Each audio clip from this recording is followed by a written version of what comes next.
अबे मुझे, हाँ, थैंक यू, प्रणाम, थैंक यू मैम। अभी आप सभी लोग का स्वागत है। हम लोग रिसर्च और स्टैटिस्टिक्स पढ़ेंगे। तो सिलेबस के हिसाब से हम लोग पढ़ेंगे, क्योंकि एक्स्ट्रा चीजें नहीं पढ़नी है।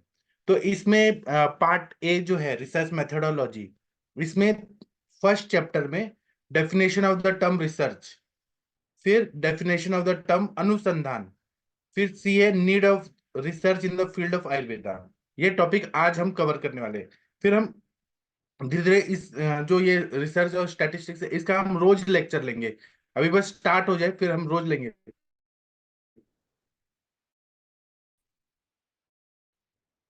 तो पूरा सिलेबस हम कंप्लीट कर देंगे।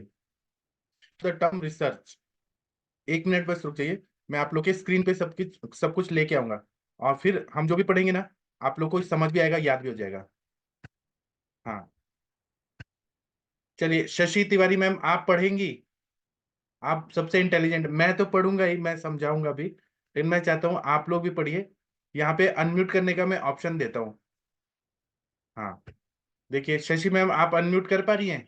हाँ जी, हाँ जी सर, अभी हुआ, पहले नहीं हो पा रहा था। Good evening sir. हाँ जी। अच्छा, पढ़ना आप है। पढ़िए भी, और अगर समझा सकते हैं तो समझाइए भी, फिर हम डिस्कस करेंगे तो याद हो जाएगा। ठीक है सर, इसमें है इंट्रोडक्शन में, introduction to research. In this modern era of science and technology, globalization is taking place among almost in the every sector. Every discipline of knowledge has started to explain its dimension.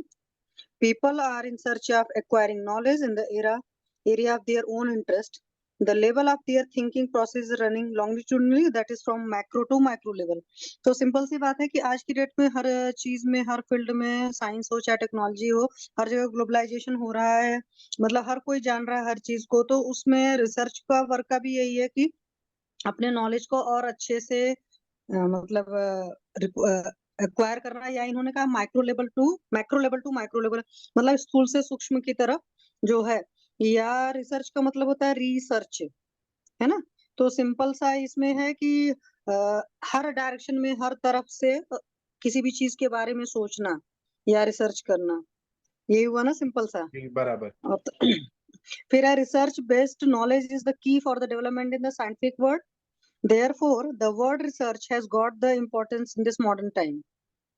क्योंकि हर जगह हम बोलते हैं ना कि science science science, जो कुछ scientific है सिर्फ वही मान्य है। तो आयुर्वेद के केस में तो और भी है सारी चीजें, और तो इसीलिए मेन बात रिसर्च। देखिए, अभी पहले हम लोग मंगल ग्रह पे गए थे, फिर हम्म। उसके बाद में हम लोग सूर्य का देख रहे हैं, फिर उसके बाद में हम इंसान को स्पेस में भेजने का कर रहे हैं, कुछ नया नया चीज कर रहे हैं, फिर हम गैलेक्सी देखेंगे, फिर ब्लैक होल देखेंगे। ये जो रिसर्च हो रहा है, वो तो उसके उसमें हो गया। डिफेंस में भी अभी जो युद्ध हो रहा है यहाँ पे, तो किस तरह से शत्रुओं को मारना है, उस पे और रिसर्च करना है। मतलब हर चीज में खाद्य पदार्थों का क्या आवाज बोल उगाना रही है, तो उसमें जेनेटिक इंजीनियरिंग में रिसर्च कि ज्यादा प्रोडक्शन कैसे हो। हर चीज में रिसर्च का बहुत ज्यादा महत्व रहता है। है? जी। जी sir. फिर है the inquisitiveness of man has motivated him to acquire new knowledge, tools, techniques and procedures. हाँ, इनक्विजिटिव मतलब जिज्ञासा जो रहती है, हम्म। वो इंसान को मोटिवेट करती है कि नया नया चीज हमें नॉलेज लेना है, हम्म। नए नए साधन, नए नए टेक्निक, हम्म। नए नए प्रोसीजर्स। ये हमें हम्म। प्रोत्साहन देता है। फिर है learning and acquiring knowledge is the continuous process. In fact knowledge is the synonym for research. Okay, हाँ नॉलेज को इन्होंने रिसर्च का कर दिया है। जी। जैसे आयुर्वेद में या हिंदी में टर्मिनोलॉजी है ना, अन्वेषण, गवेषण, पर्यवेक्षण, एंड एक और शब्द क्या था, ऐसे ही शब्द हैं। आएगा आएगा, सब इसमें आएगा, सब आएगा। जी। जी सर। अब ये कंचन मैम आप पढ़िए, व्हाट इज रिसर्च, ये एक पैरा आप सर पढ़िए। मैं ना एक पेशेंट में विद्ध कर्म कर रही हूँ फिलहाल। अच्छा, मैं दो ठीक है। मिनट में फिर से ज्वाइन करती हूँ, ठीक मैं है। सुन रही हूँ बस। हाँ। हाँ, ठीक है, मोना गायकवाड़ मैम आप पढ़िए। What is research? The word research means the search for knowledge, but haphazard or unorganized knowledge is not the research. The search should be based on keep observation. To explain the meaning of research, scientists have given various definitions of research, and those are as follow. First point, searching for the existing phenomena and putting it in the scientific and logical manner. हाँ, अब क्या है ना कि हम कोई भी research करें तो अनऑर्गेनाइज नहीं होना चाहिए, ऑर्गेनाइज सिस्टमेटिकली होना चाहिए, कीन ऑब्जर्वेशन होना चाहिए। जैसे कि अनुरिता मैम है, अभी इतना इनको नॉलेज है, सब कुछ है, तब भी ये डिसेक्शन करती हैं ब्रेन का, तो उसमें एक एक चीज, एक एक सेल को कीन ऑब्जर्वेशन, मतलब बारीकी से, सूक्ष्म रूप से ऑब्जर्व करती है। और फिर क्या करती हैं, अभी इन्होंने एनाटॉमी का कितना पढ़ा है, सब कुछ करा है, लेकिन ये और क्या कर रही है, searching for the existing phenomena, मतलब जो अभी फिनोमिना है, एग्जिस्ट कर रहा है, उसको सर्च करना है और उसको साइंटिफिक एंड लॉजिकल मैनर से हमें रखना है। पेशेंट भी हम लोग देखते हैं, तो पेशेंट तो ठीक हो रहे हैं, वात पित्त कफ बैलेंस हो रहा है, दोष धातु मल ठीक हो रहा है, पेशेंट ठीक हो रहे हैं, लेकिन उसको साइंटिफिक रूप से हमें रखना है, समझना है, और हमें एक्सप्रेस भी करते आना चाहिए। जी, सेकंड पॉइंट पढ़िए। Systematize investigation to gain knowledge about the phenomena and problem is a research. हाँ, अब इन्वेस्टिगेट करना है तो हमें जो भी नॉलेज ले रहे हैं उसको सिस्टम में डालना है, एक एक स्टेप बाय स्टेप करना है, और जो प्रॉब्लम हो रहा है या फिनोमेना हो रहा है उसको हम सिस्टमेटिक वे से इन्वेस्टिगेट करते हैं, उसको रिसर्च बोलते हैं। अभी जैसे कि रिसर्च हो रहा है कि मोदी जी का साउथ में ग्राफ कैसा है, मुस्लिम वोट कितना देंगे, मुस्लिम लोगों को कैसे करना चाहिए, तो वो एकदम अच्छे से कर रहे हैं, फिर उसके हिसाब से प्लानिंग कर रहे हैं कि हम मुस्लिम लोगों को कैसे अट्रैक्ट करेंगे, कि हमको 400 सीट करना है। अगर ये रिसर्च नहीं करेंगे तो कैसे पता चलेगा, फिर कैसे जाएंगे जनता के सामने। जी, आगे पढ़िए, third. We may define research as a scientific undertaking which by means of logical and systematized methods aim to discover new facts or re-establish and verify old facts and to analyze them, sequence, interrelationship, causal explanation and the nature term while govern them. हाँ, अभी देखिए, अभी उन्होंने पहले मोदी जी ने जब ये किया, रिसर्च किया 2014 में, उस समय मैं एक एग्जांपल से बस समझा रहा हूँ, समझाने के लिए, कि पहले यूपी में दलितों का पूरा वोट कहाँ जाता था, मायावती जी को जाता था। तो उन्होंने पहले को तो किया कि हम दलितों को क्या क्या चीज देंगे, ऐसा हम प्रॉमिस करेंगे। तो उन्होंने ये टारगेट किया, मुस्लिमों को क्या करेंगे, यादवों को क्या करेंगे कि हमको वोट शेयर मिले। तो उन्होंने पहले तो ये किया कि लॉजिकल और सिस्टमेटिक मेथड से उसको रिसर्च किया, पूरा अच्छे से किया। फिर नए फैक्ट्स, किस तरह से हम नए चीजें ला सकते हैं, री इस्टेब्लिश कर सकते हैं, और जो ओल्ड फैक्ट्स हैं उसको हम वेरीफाई कर सकते हैं, एनालाइज कर सकते हैं, फिर उनका इंटर रिलेशनशिप क्या है और सीक्वेंसेस क्या है। ऐसे जब करके उन्होंने रिसर्च किया, उस हिसाब से फिर बाद में प्लानिंग बनाया, और प्लानिंग के हिसाब से वो लोग जाते हैं चुनावों में, वैसे वैसे काम करते हैं, और फिर वैसे फिर उनको रिजल्ट मिलता है। तो रिसर्च करना बहुत जरूरी है, ऐसे इलॉजिकल अनऑर्गेनाइज नॉलेज नहीं होना चाहिए। तो ये जो काम होता है ना, जो लोग टीम करती है कोई भी पार्टी का, वो सबसे इंपॉर्टेंट है। अगर रिसर्च नहीं करेंगे और ऐसे ही जाके भाषण देंगे तो वो फेल हो जाते हैं ओवर कॉन्फिडेंस में। तो रिसर्च हर चीज में होता है। अभी जैसे कि गंगा नदी का पानी को शुद्ध करना था, तो उन्होंने रिसर्च क्या किया कि गंगोत्री से जो पानी आ रहा है वो कैसा शुद्ध है, फिर ऋषिकेश में कैसा है, हरिद्वार में कैसा है, कानपुर में कैसा है, वाराणसी में कैसा है, सैंपल लिया उन्होंने अलग अलग जगह का, फिर उसको पूरा एनालाइज किया कि कहाँ पे कितना प्रदूषण है।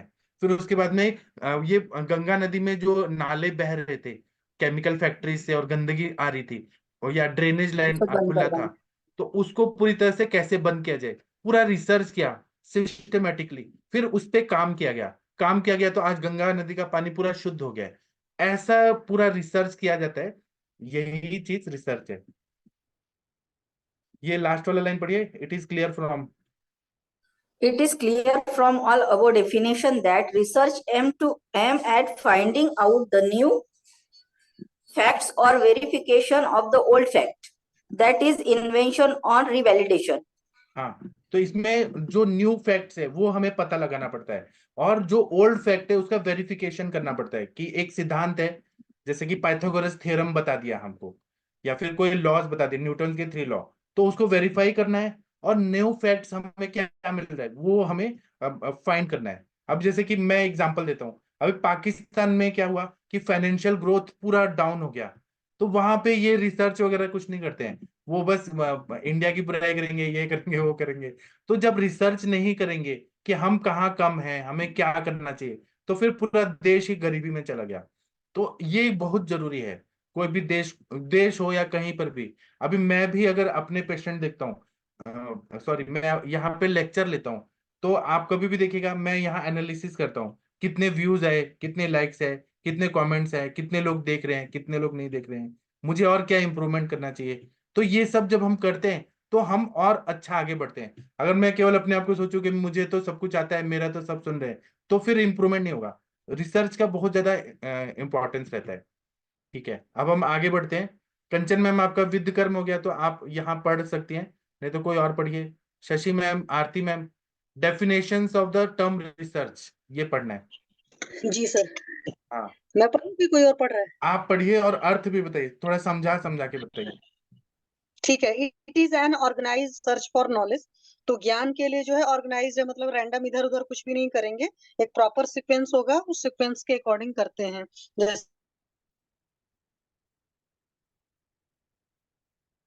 जी, आपका आवाज गया मैम। फिर उसकी एक हाइपोथेसिस बनती है, ये सब सारी चीजें थी, तो इसका भी प्रॉपर एक सीक्वेंस रहेगा। फिर है साइंटिफिक इन्वेस्टिगेशन और इंक्वायरी। साइंटिफिक इन्वेस्टिगेशन और इंक्वायरी का मतलब होता है कि उसके प्रॉपर एक लॉजिक होगा या कुछ प्रिंसिपल्स होंगे जिसके बेसिस पर इंक्वायरी की जाएगी। उसके बेसिस पर सोचेंगे, ये नहीं उल्टा उल्टा कुछ भी सोच लिया। फिर है research is an art of scientific investigation. तो जो जितने भी चीजें इन्वेंट की जाती हैं, बनाई जाती हैं, जो साइंटिफिक तरीके होते हैं उनको रिसर्च बोलता है। एक आर्ट है, कला है। जैसे हर चीज बोलना भी एक कला होती है। हर इंसान बोलता अभी है देखिए, बट इंडिया ने ब्रह्मोस 4 मिसाइल बनाया, तो हम्म ब्रह्मोस 4 मिसाइल बनाया तो उसका रेंज अभी 2000 किलोमीटर हो गया, पूरा पाकिस्तान हम्म। उसका कवर में आ गया। और अभी अगर वो पहले ही के इसमें रहते तो हम आगे कैसे बढ़ते। तो ये साइंटिफिक इन्वेस्टिगेशन करके फिर उसके बाद और रिसर्च करते हैं कि हम और उसमें क्या उसको और अच्छा बनाए, इम्प्रोवाइज करें, ऐसे ऐसे करते हैं। फिर है to study thoroughly so as to present in a detailed accurate manner. Properly जब करेंगे, बहुत बढ़िया से करेंगे, विस्तृत चीजें करेंगे। थॉरली मीन्स होता है कि सब कुछ, कोई भी पार्ट नहीं छूटेगा, तब एक्यूरेसी होने के चांसेस हैं। अदरवाइज कुछ भी पॉइंट मिस कर देंगे तो एक्यूरेट नहीं रह जाएगा। फिर research is a human activity based on intellectual investigation and I am discovering, interpreting and revising human knowledge on different aspect of the world. तो चूंकि रिसर्च जो करते हैं वो हम लोग करते हैं, मतलब इंसान करते हैं, तो उसमें इंटेलेक्चुअल इन्वेस्टिगेशंस होती है, मतलब अपनी बुद्धि के दम पर जो कुछ भी सोचना है, ज्ञान के दम पर सोचना है, और उन सारी चीजों को आपस में इंटरकनेक्ट करना है, इंटरप्रेट करना है। मतलब लॉजिक लगाना है कि कैसे वजह से हम अपने आयुर्वेद में सोचते हैं, मान लो कोई बीमारी है या आम वात है, तो आम वात में शब्द से हालांकि हम लोग समझ लेते हैं कि आम और वात है, इन दोनों की दृष्टि हुई है। आम कैसे जनरेट हुआ, तो आम के केस में अधिकतर अग्निमांद होगा, अग्निमांद से ही आम बनेगा। और वात का क्या है कि अगर नेचुरल एलर्जीज वगैरह को रोकता है तो उससे उसके आएंगे। तो ये सारी चीजों को मतलब एक कोरिलेशन बैठाना कि कहाँ से आया। या हाँ, मौत के केस में रस धातु की दृष्टि है, तो रस धातु की दृष्टि है तो पेशेंट का ये सोचेंगे या पूछेंगे कि क्या आप रात्रि जागरण करते हो, उन लोग की भी रस दृष्टि होती है। या जो बहुत लोग टेंशन लेते हैं, स्ट्रेस वाले, उनकी भी रस धातु की दृष्टि होती है, तो उनका अमवात होने के चांसेस होते हैं। एंड फिर और जो इस पे आप एक कंक्लूजन बताएंगे बनाएंगे, वो सारी दुनिया जानेगी। तो रिसर्च का ये भी है। फिर है it is a process of knowing new facts and verifying old ones by the application of scientific methods to natural phenomenon. तो नेचर में कुछ भी चीजें हो रही हैं, उस एक्चुअली साइंस क्या है, सिंपल सी बात है।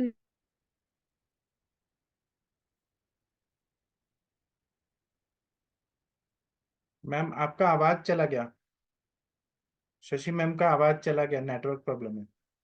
अभी देखिए, मैं एक एग्जांपल बता रहा हूँ कि जब हमास ने अटैक किया इजराइल पे, तो उसने, अच्छा मैं होस्ट नहीं हूँ फिर हमने, डॉक्टर, जी सर। मैं होस्ट नहीं हूँ, तो वो स्क्रीन पे से चला गया। सर आपको होस्ट जोशी सर है, एक्चुअली होस्ट सर। हाँ, ठीक है, आप बताते रहिए, मैं एक एग्जांपल बताता हूँ। जब हाँ मैं सर प्लीज आप बताओ, आप ज्यादा बढ़िया बताते हो। जब हमास ने अटैक किया इजराइल पे, तो उसने पूरा रिसर्च किया कि अटैक तो करना है, इजराइल इतना पावरफुल देश है, तो जो कन्वेंशनल युद्ध होता है, वॉर होता है, उसमें तो इजराइल जीत जाएगा। तो उन्होंने पूरा देखा कि इजराइल को अटैक करना है तो इसके पास मिसाइल है, इसके पास बॉम्बर्स, सारे प्लेन है, इसके पास सब कुछ है। तो हमको इतने शक्तिशाली देश को कैसे करना है। तो उन्होंने क्या किया, सुरंग बनाया, टनल्स बनाए, और उसमें पूरा लॉजिस्टिक पूरा उन्होंने जमा किया। फिर उन्होंने 3 अटैक का पूरा पॉइंट किया कि एक हिजबुल्ला है वहां से, एक हुती है, और एक हमास है। और इनको सपोर्ट कौन करेगा, तो रशिया करेगा और ईरान करेगा। पूरा जितना भी अस्त्र शस्त्र है सब ये देंगे।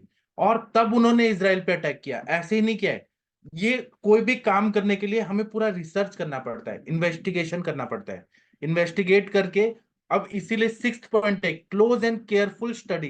क्लोज करना पड़ क्लोज एकदम पास से और केयरफुल स्टडी करना पड़ता है। और new facts, process of knowing new facts और वेरीफाइंग ओल्ड फैक्ट्स, वेरीफाई करना कि पिछले में क्या क्या था और न्यू फैक्ट्स नए नए क्या हो रहे हैं, जो भी फिनोमिना हो रहे हैं।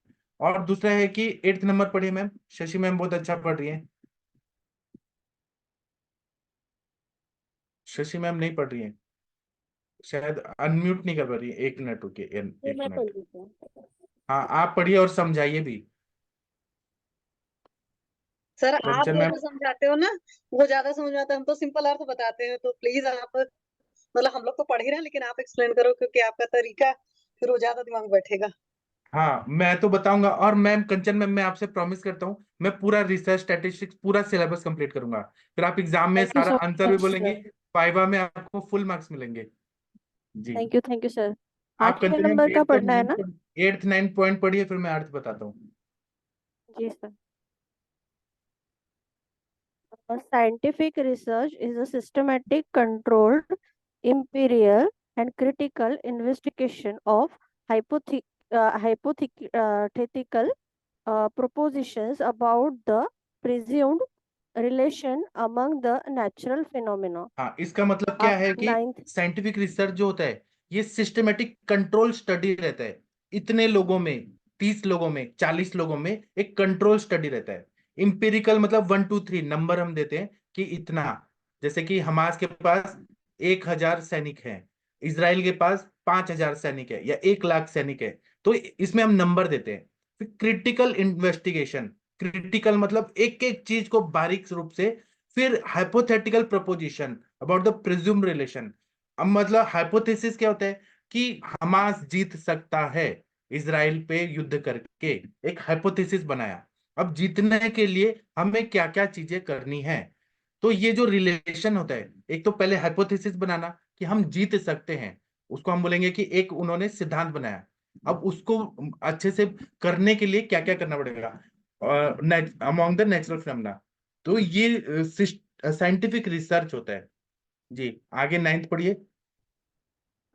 After all, the ultimate goal of all research is not objectives but truth. हाँ, तो इनका गोल क्या होता है कि हमें सच्चाई जानना है, हम मतलब कम है या ज्यादा है। अभी आप लोग देखें, मैंने मेरे एक पेशेंट है नेवी ऑफिसर, उनको उदावर्ण था। तो वो कितना परेशान है 18 साल से। तो मैंने उनको बस्ती दिया, शीरबला तेल का, नस्य दिया, आम पाचन का दिया, सारे द्रव्य दिए, यकृत पे काम करने वाला, पित्त शामक सब दवाई दिया। फिर मैं उनको रोज एनालिसिस करता हूँ। अभी आप लोग ग्रुप में देखे, मैंने उनसे पूछा कि क्या क्या इंप्रूवमेंट है, परसेंटेज वाइज बताइए। तो उन्होंने कहा कि मुझे हेडेक में इतना परसेंट है फायदा, जॉइंट पेन में ये है, हील पेन में इतना है।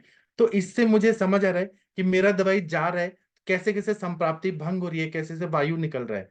तो ये केवल ऐसे कहानी होनी नहीं है, ये सच में रिसर्च हो रहा है। मैं पेशेंट पे रिसर्च कर रहा हूँ कि उदावर्ण की बीमारी में मेरा दवाई कितना काम कर रहा है, कितना वो ठीक हो रहे हैं। ऐसे हमें हर समय जो भी काम करते हैं, फिर हम हमारा एक्यूरेसी और बढ़ता है। ठीक है। पहले तो मैंने उनको हाइपोथेसिस दे दिया कि मैं ठीक कर दूंगा। अब वो ठीक करने के लिए मैंने कुछ प्लानिंग किया, मैंने कुछ दवाई सेलेक्ट किया, मैंने फिर दवाई भेजा, फिर मैंने उनको पथ्य बोले, फिर उसके बाद वो ट्रीटमेंट कर रहे हैं, फिर मैं एनालिसिस कर रहा हूँ रोज रोज। ऐसे ही रिसर्च होता है हमेशा। जी। अब कंचन मैम ये पढ़िए, रिसर्च के बहुत सारे डेफिनेशन हैं। जी सर। RESE, हाँ एक एक चीज। जी। We also define research as R, मतलब रिसर्च के जो जो भी लेटर्स है उसका वो मीनिंग बताया उन्होंने। R for rethinking, E for experimental method, S for survey, E for evaluation, A for age, altitude, aptitude, R for recognition, C for current affairs, H for head, heart, health and hand. हाँ, अब ये एक जी एक sir. चीज का ध्यान से सुनिए. आप कॉन्सेप्ट समझ गए ना, तो पेपर में तो आराम से लिख सकते हैं, समझा भी सकते हैं. और आपका कॉन्सेप्ट समझ हो गया ना, तो आप खुद डेफिनेशन खुद ही लिख सकते हैं. लेकिन ये समझ तो आना चाहिए. अब आर का मतलब है रीथिंकिंग, बार बार सोचना उसी चीज को. अभी मैंने उदावरत के पेशेंट नहीं ठीक किए हैं क्या, लेकिन मैं बार बार वही चीज देखता हूँ, सोच रहा हूँ कि उदावरत ऐसे हुआ है. रीथिंकिंग करना. फिर ई मतलब एक्सपेरिमेंटल मेथड. मैंने बस्ती दिया, नस्य दिया, आम पाचन दिया, यकृत पे दवाई दिया. मैंने एक अपना प्लान बनाया कि मैं ऐसे लूंगा, तो मैंने एक एक्सपेरिमेंट किया. एस मतलब सर्वे. सर्वे मतलब हम कहीं पर भी सर्वेक्षण करते हैं कि इसको ये बीमारी है. ये जैसे उन्होंने बोला था कि मुझे अपान वायु ऊपर चढ़ जाता है तो हेड में दुखता है, नींद नहीं आती है. मतलब मैंने सर्वे किया कि ऊपर के भाग में क्या तकलीफ है, पेट में क्या है, उनका मल मूत्र कैसे निकल रहा है. एक सर्वे किया मैंने पूरा. फिर इवैल्यूएशन. फिर मैंने इवैल्यूएट किया कि उनके ये सिम्टम है, ऐसे सिम्टम है. फिर एज, एल्टीट्यूड, एप्टीट्यूड. उनका एज क्या है, उनका बीमारी कितने दिन का है, और उसकी सिवियरिटी कितनी है, ये ए हो गया. फिर रिकॉग्निशन. फिर मैंने उसको कंफर्म किया कि हाँ, यहाँ यहाँ पे ये बीमारी है. फिर करंट अफेयर, मतलब उनको क्या क्या तकलीफ हो रही है. फिर उसके बाद में head, health, heart and health hand. ये अलग अलग चीजें होती हैं, वो हम लोग रिसर्च में यूज करते हैं. मतलब रिसर्चर का दिमाग, दिमाग उसमें लगना चाहिए रिसर्च में. रिसर्चर का हार्ट लगना चाहिए. अगर दिल से नहीं करेगा तो रिसर्च नहीं कर पाएगा. फिर रिसर्चर का हेल्थ अच्छा होना चाहिए और उसके हाथ अच्छे होने चाहिए कि वो रिसर्च कर पाए. ये सारी चीजों को हम रिसर्च बोलते हैं. जी, आगे पढ़िए. From above definitions, we conclude जो कंक्लूजन हमें ये पढ़ने के बाद निकाल रहे हैं, तो उसमें scientific research is systematic and control procedure. मतलब यहाँ पे सिस्टमेटिक वर्ड काफी इंपॉर्टेंट होता है.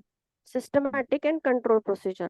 Second, scientific research is empirical, expert opinion. Scientific research involves investigation of some hypothetical propositions. हाँ, जी सर. अब देखिए, जब कोरोना आया था, तो कोरोना पे वैक्सीन बनाना था. तो कोरोना की सिम्टम्स सारे देखे गए, क्या क्या सिम्टम्स आ रहे हैं. उसमें SpO2 कितना हो रहा है, फिर उसमें क्या क्या सिम्टम्स हो रहे हैं. फिर उसके बाद में और भी सारे सिम्टम, लॉस ऑफ स्मेल हो रहा है, फीवर आ रहा है, कफ कोल्ड हो रहा है. तो वो पूरा चीज करके फिर वैक्सीन जो भी डेवलप करना था, उसको सिस्टमेटिक रूप से लिया, कंट्रोल प्रोसीजर. मतलब 10,000 पेशेंट, या फिर जो भी क्लिनिकल स्टडी करना है तो 100 पेशेंट, ऐसे उन पे क्लिनिकल ट्रायल हुआ. उसके बाद में एक्सपर्ट का ओपिनियन लिया गया कि अमेरिका के जो साइंटिस्ट थे, रशिया के थे, और भी लोग के, उनका ओपिनियन भी लिया गया कि आपका वैक्सीन कितना फायदा हो रहा है, हम और क्या करेंगे. फिर उसके बाद में कुछ हाइपोथेटिकल प्रोपोजिशन था कि हमारा दवाई कितना परसेंट में कितने सिम्टम कम करेगा, कितना वायरस का वायरल अपलोड कम करेगा. तो ये सारा इन्वेस्टिगेशन करके, ये सारा चीज होता है साइंटिफिक रिसर्च. इसको समझ लीजिए. ठीक है, आप लोगों को कुछ कुछ समझ है क्या, फर्स्ट टाइम पढ़ रहे हैं तो. जी शशि सर, मैम, काफी अच्छे से. नीता मैम. हाँ, अभी डेफिनेशन तो याद सर हो ही जाएगा आप आपको. जो पढ़ा रहे हो वो अच्छा लग रहा है, वैसे समझ में आता है, वरना पढ़ने में तो बोर सा लगता है। जी, हम नहीं पूरा मैम, करेंगे, ये ना पूरा से बोलो. बहुत बहुत इंटरेस्टिंग है. आप अगर उसको अच्छे से पढ़ते हो, और अभी तो सर समझा रहे हैं तो बहुत ही, पर बहुत इंटरेस्टिंग टॉपिक है एक्चुअली. मुझे तो अच्छा लगने लगा, बल्कि स्टैट्स और रिसर्च. हाँ, और हम अभी संहिता वाला भी सब्जेक्ट करेंगे. लेकिन हम अभी सर से बोलेंगे कि आप हमें 1 घंटा रोज टाइम दो, मतलब जी सर. जूम ओपन करके दीजिए, ऐसे बोलेंगे. ठीक है, आप ये पढ़िए 10, आगे वाला. Thus, research is often conducted using the Hourglass model. It starts with broad spectrum, focusing on the required information through the methodology of project, like the neck of the hourglass. Then expand the research in the form of discussion of result. अब देखिए, मेरे को ना अपने patient पे research करना था. मैं अपना एग्जांपल बता के बताता हूँ. मुझे PhD में ये मिला था कि जीवने घृत का एफिकेसी स्टडी करना है. जिन लोगों को गुस्सा आता है, ऐसे पागल लोग जिनको बहुत ज्यादा गुस्सा आता है, क्रोध आता है. तो मैंने क्या किया, मैंने 5,000 सैंपल्स लिए पूरे, आसपास के लोग, कुछ पुलिस के लिए, कुछ कैदी लोग के लिए, और कुछ मेंटल पेशेंट लिए 5,000 में। फिर मेरा एक ये था कंट्रोल मेथड, कंट्रोल 3 ग्रुप थे, 30-30-30। एक एलोपैथी का मेडिसिन ले रहे हैं, नहीं पहले तो मैंने ये देखा कि जो गुस्से वाले हैं वो लिया मैंने। फिर मैं अपने आप को और कॉन्साइज किया कि मैं मेंटल पेशेंट देखूंगा। वहां देखा तो जो गुस्से वाले हैं, मेंटल पेशेंट है और वायलेंट हो रहे हैं, उसमें 30-30-30 लिया। तो 30 कुछ पेशेंट थे जो एलोपैथी का दवाई लेते थे, वो एक ग्रुप। फिर आयुर्वेद और एलोपैथी वो ग्रुप, और प्योर आयुर्वेद, ऐसे 3 ग्रुप में मैंने उसको किया। और मेरी दवाई कितना काम करे, एलोपैथी के साथ कितना काम करे। तो एक तरफ से ये रिसर्च जो होता है ना, आर ग्लास मॉडल रहता है एक, हम इसमें मॉडल तैयार करते हैं। पहले वो ब्रॉड स्पेक्ट्रम से होता है, मतलब चारों ओर से हम लोग देखते हैं ब्रॉड स्पेक्ट्रम से। फिर उसमें फिर फोकस ऑन रिक्वायर्ड इंफॉर्मेशन, हम जितना हमें जरूरत है उतना हम लेंगे, और फिर उसको हम एक कंसाइज करेंगे। फिर उसके बाद में जब मैं रिसर्च करते गया तो मुझे ऐसे पता चला कि जब हम एलोपैथी और आयुर्वेद दोनों दे रहे हैं साथ में, तो पेशेंट ज्यादा अच्छा रिकवर किए। ना कि एलोपैथी केवल लिया वो नहीं ठीक हुए, जो केवल आयुर्वेद ले रहे वो ठीक नहीं, जब दोनों लिया तो ज्यादा रिकवर हुआ। तो हमारा डिस्कशन आता है लास्ट में, जो रिजल्ट आते हैं उससे डिस्कशन किया। तो यही रिसर्च होता है। ऐसे ही वैक्सीन के टाइम में भी बहुत सारे वैक्सीन लोग बना रहे थे, जो वैक्सीन ने ज्यादा अच्छा काम किया वो फिर मार्केट में आया कि हाँ ये कोवैक्सीन है या जो भी है। तो ऐसे ही रिसर्च होता है जी। आगे आगे कोई और पढ़ना चाहता है तो पढ़िए। कंचन मैम आप पढ़ना चाहते हैं, पढ़िए। एम पढ़ती हूँ सर मैं। हाँ Finding out the new facts or verification of old facts. Second है to follow the appropriate knowledge. Third है to get the better quality of life. जी सर। हाँ। अभी देखिए, पहले के जमाने में मोबाइल नहीं था, तो लोगों ने क्या किया, साइंटिस्ट लोगों ने मोबाइल लाया। आज का जमाना, और फिर ऐसे ही लैपटॉप पे हम आज पढ़ रहे हैं। तो ये सब कैसे हुआ, रिसर्च किया तभी ना, कि जरूरत क्या है, डिमांड क्या है लोगों को, आगे कैसे हमें चेंज करना है दुनिया को। तो इसीलिए न्यू फैक्ट्स, पहले क्या क्या प्रॉब्लम है वो देखा हमने। फिर ओल्ड फैक्ट, लोग पहले टेलीफोन, बड़ा वाला टेलीफोन यूज करते थे जो वायर लगा होता था, तो वो वेरिफिकेशन किया। अब ऐसा कुछ बनाना है, साइंटिस्ट लोगों ने सोचा कि एक छोटा हाथ में हैंडसेट मिलना चाहिए, मोबाइल मिलना चाहिए, कि लोग फोन कर सके। तो उसमें क्या क्या चाहिए, तो उसमें एसटीडी भी चाहिए, उसमें कोई ऐसे ऐप चाहिए जो व्हाट्सअप जैसा हो, फेसबुक जैसा हो, इंस्टाग्राम जैसा हो। ऐसा फिर ऐसे रिसर्च होते गया। फिर to follow the appropriate knowledge, इसमें भी अप्रोप्रिएट नॉलेज होना चाहिए, ऐसे आलतू फालतू कुछ नहीं किया गया। जो जो चीजें हैं उसको एकदम सिस्टमेटिक किया गया। To get the better quality of life, ये सब रिसर्च का क्या है कि हम और अच्छा लाइफ दे सके दुनिया को। अब उसके लिए अब जैसे इंटरनेट चाहिए, तो फाइबर ऑप्टिकल पूरा लगाया गया। पूरा जो अरब सागर है ना, जो जियो की कंपनी है रिलायंस, उसने पूरा फाइबर ऑप्टिकल लेके आया पूरा सैटेलाइट से उसको कनेक्ट करके, और पूरा हिंद महासागर में लगा दिया। अब उससे क्या हुआ, बेटर कनेक्टिविटी मिलने लगी लोगों को। फिर उन्होंने स्पेक्ट्रम लाए, 2G 3G 4G 5G। ये जो रिसर्च करते जा रहे हैं, अभी और आगे जाएगा टेक्नोलॉजी, तो उसमें लाइफ और अच्छा होगा और सोफिस्टिकेटेड होगा। तो पहले न्यू फैक्ट को फाइंड करना है, ओल्ड फैक्ट को वेरीफाई करना है, फिर उसके लिए क्या क्या जरूरत है वो देखना है, पूरा अप्रोप्रिएट नॉलेज, और इससे फिर अच्छा लाइफ मिले, ये कोशिश किया जा रहा है। अगर आज लैपटॉप नहीं होता, इंटरनेट नहीं होता, तो हम लोग कैसे पढ़ रहे होते। तो ये नया टेक्नोलॉजी लाया ना, तो इससे हम लोग को सुविधा हो गई, सब लोग अपने अपने घर में पढ़ रहे हैं, है ना। ठीक है, और ये पढ़िए। शशि मैम आपको समझ आ रहा है। किसी और को हाँ पढ़ना जी, हाँ जी सर, जी सर। हाँ ये पढ़िए, ये तो अदर मैं ऑब्जेक्ट्स पढ़ूँ। आर जी मैं पढ़ूँ पढ़ रही मैं? हूँ। आ रहे, खास आ रहे आयुर्वेद के हिसाब से, आप इसको पढ़ूँ पढ़िए और मैडम? अर्थ बताइए मैम। हाँ मैम, पढ़िए प्लीज आप। पढ़िए। Other objects are to investigate the basic principles of Ayurveda and explain in modern terminology, to study and understand specialties of Ayurveda and utility of that specialty, that is Rasayan and Vajikaram, to study case and effect relationship, to study the etiology, pathogenesis of new diseases like AIDS, chikungunya, dengue, uh, and find out Ayurvedic management. find out Ayurvedic medicine that is establish Ayurvedic management नहीं ma'am, आपका आवाज cut रहा है शायद। to establish Ayurvedic management of disease, to establish preventive therapies regarding the important organs like heart, kidney, lungs, conduct clinical trials with integral approach considering Ayurvedic and modern parameters, to establish important of Pathya Apathya in Chikitsa, that is Sansarjan Karma after Panchakarma, development of new tools, diagnostic tools, operative पहले हम इतना बात करते हैं, इतना बात करके फिर आगे बढ़ेंगे। इसमें हमें ये देखना है कि बेसिक प्रिंसिपल ऑफ आयुर्वेदा है, जैसे पांच भौतिक सिद्धांत, त्रिदोष सिद्धांत, धातु साम्य सिद्धांत, जो भी सिद्धांत है अपने, तो वो बेसिक प्रिंसिपल है, सामान्य विशेष सिद्धांत है। तो इसका मॉडर्न टर्मिनोलॉजी में हम लोग क्या यूज कर सकते हैं, उसको अच्छे से समझाना। ये केवल आयुर्वेद के पर्सपेक्टिव से रिसर्च के बारे में बता रहे हैं।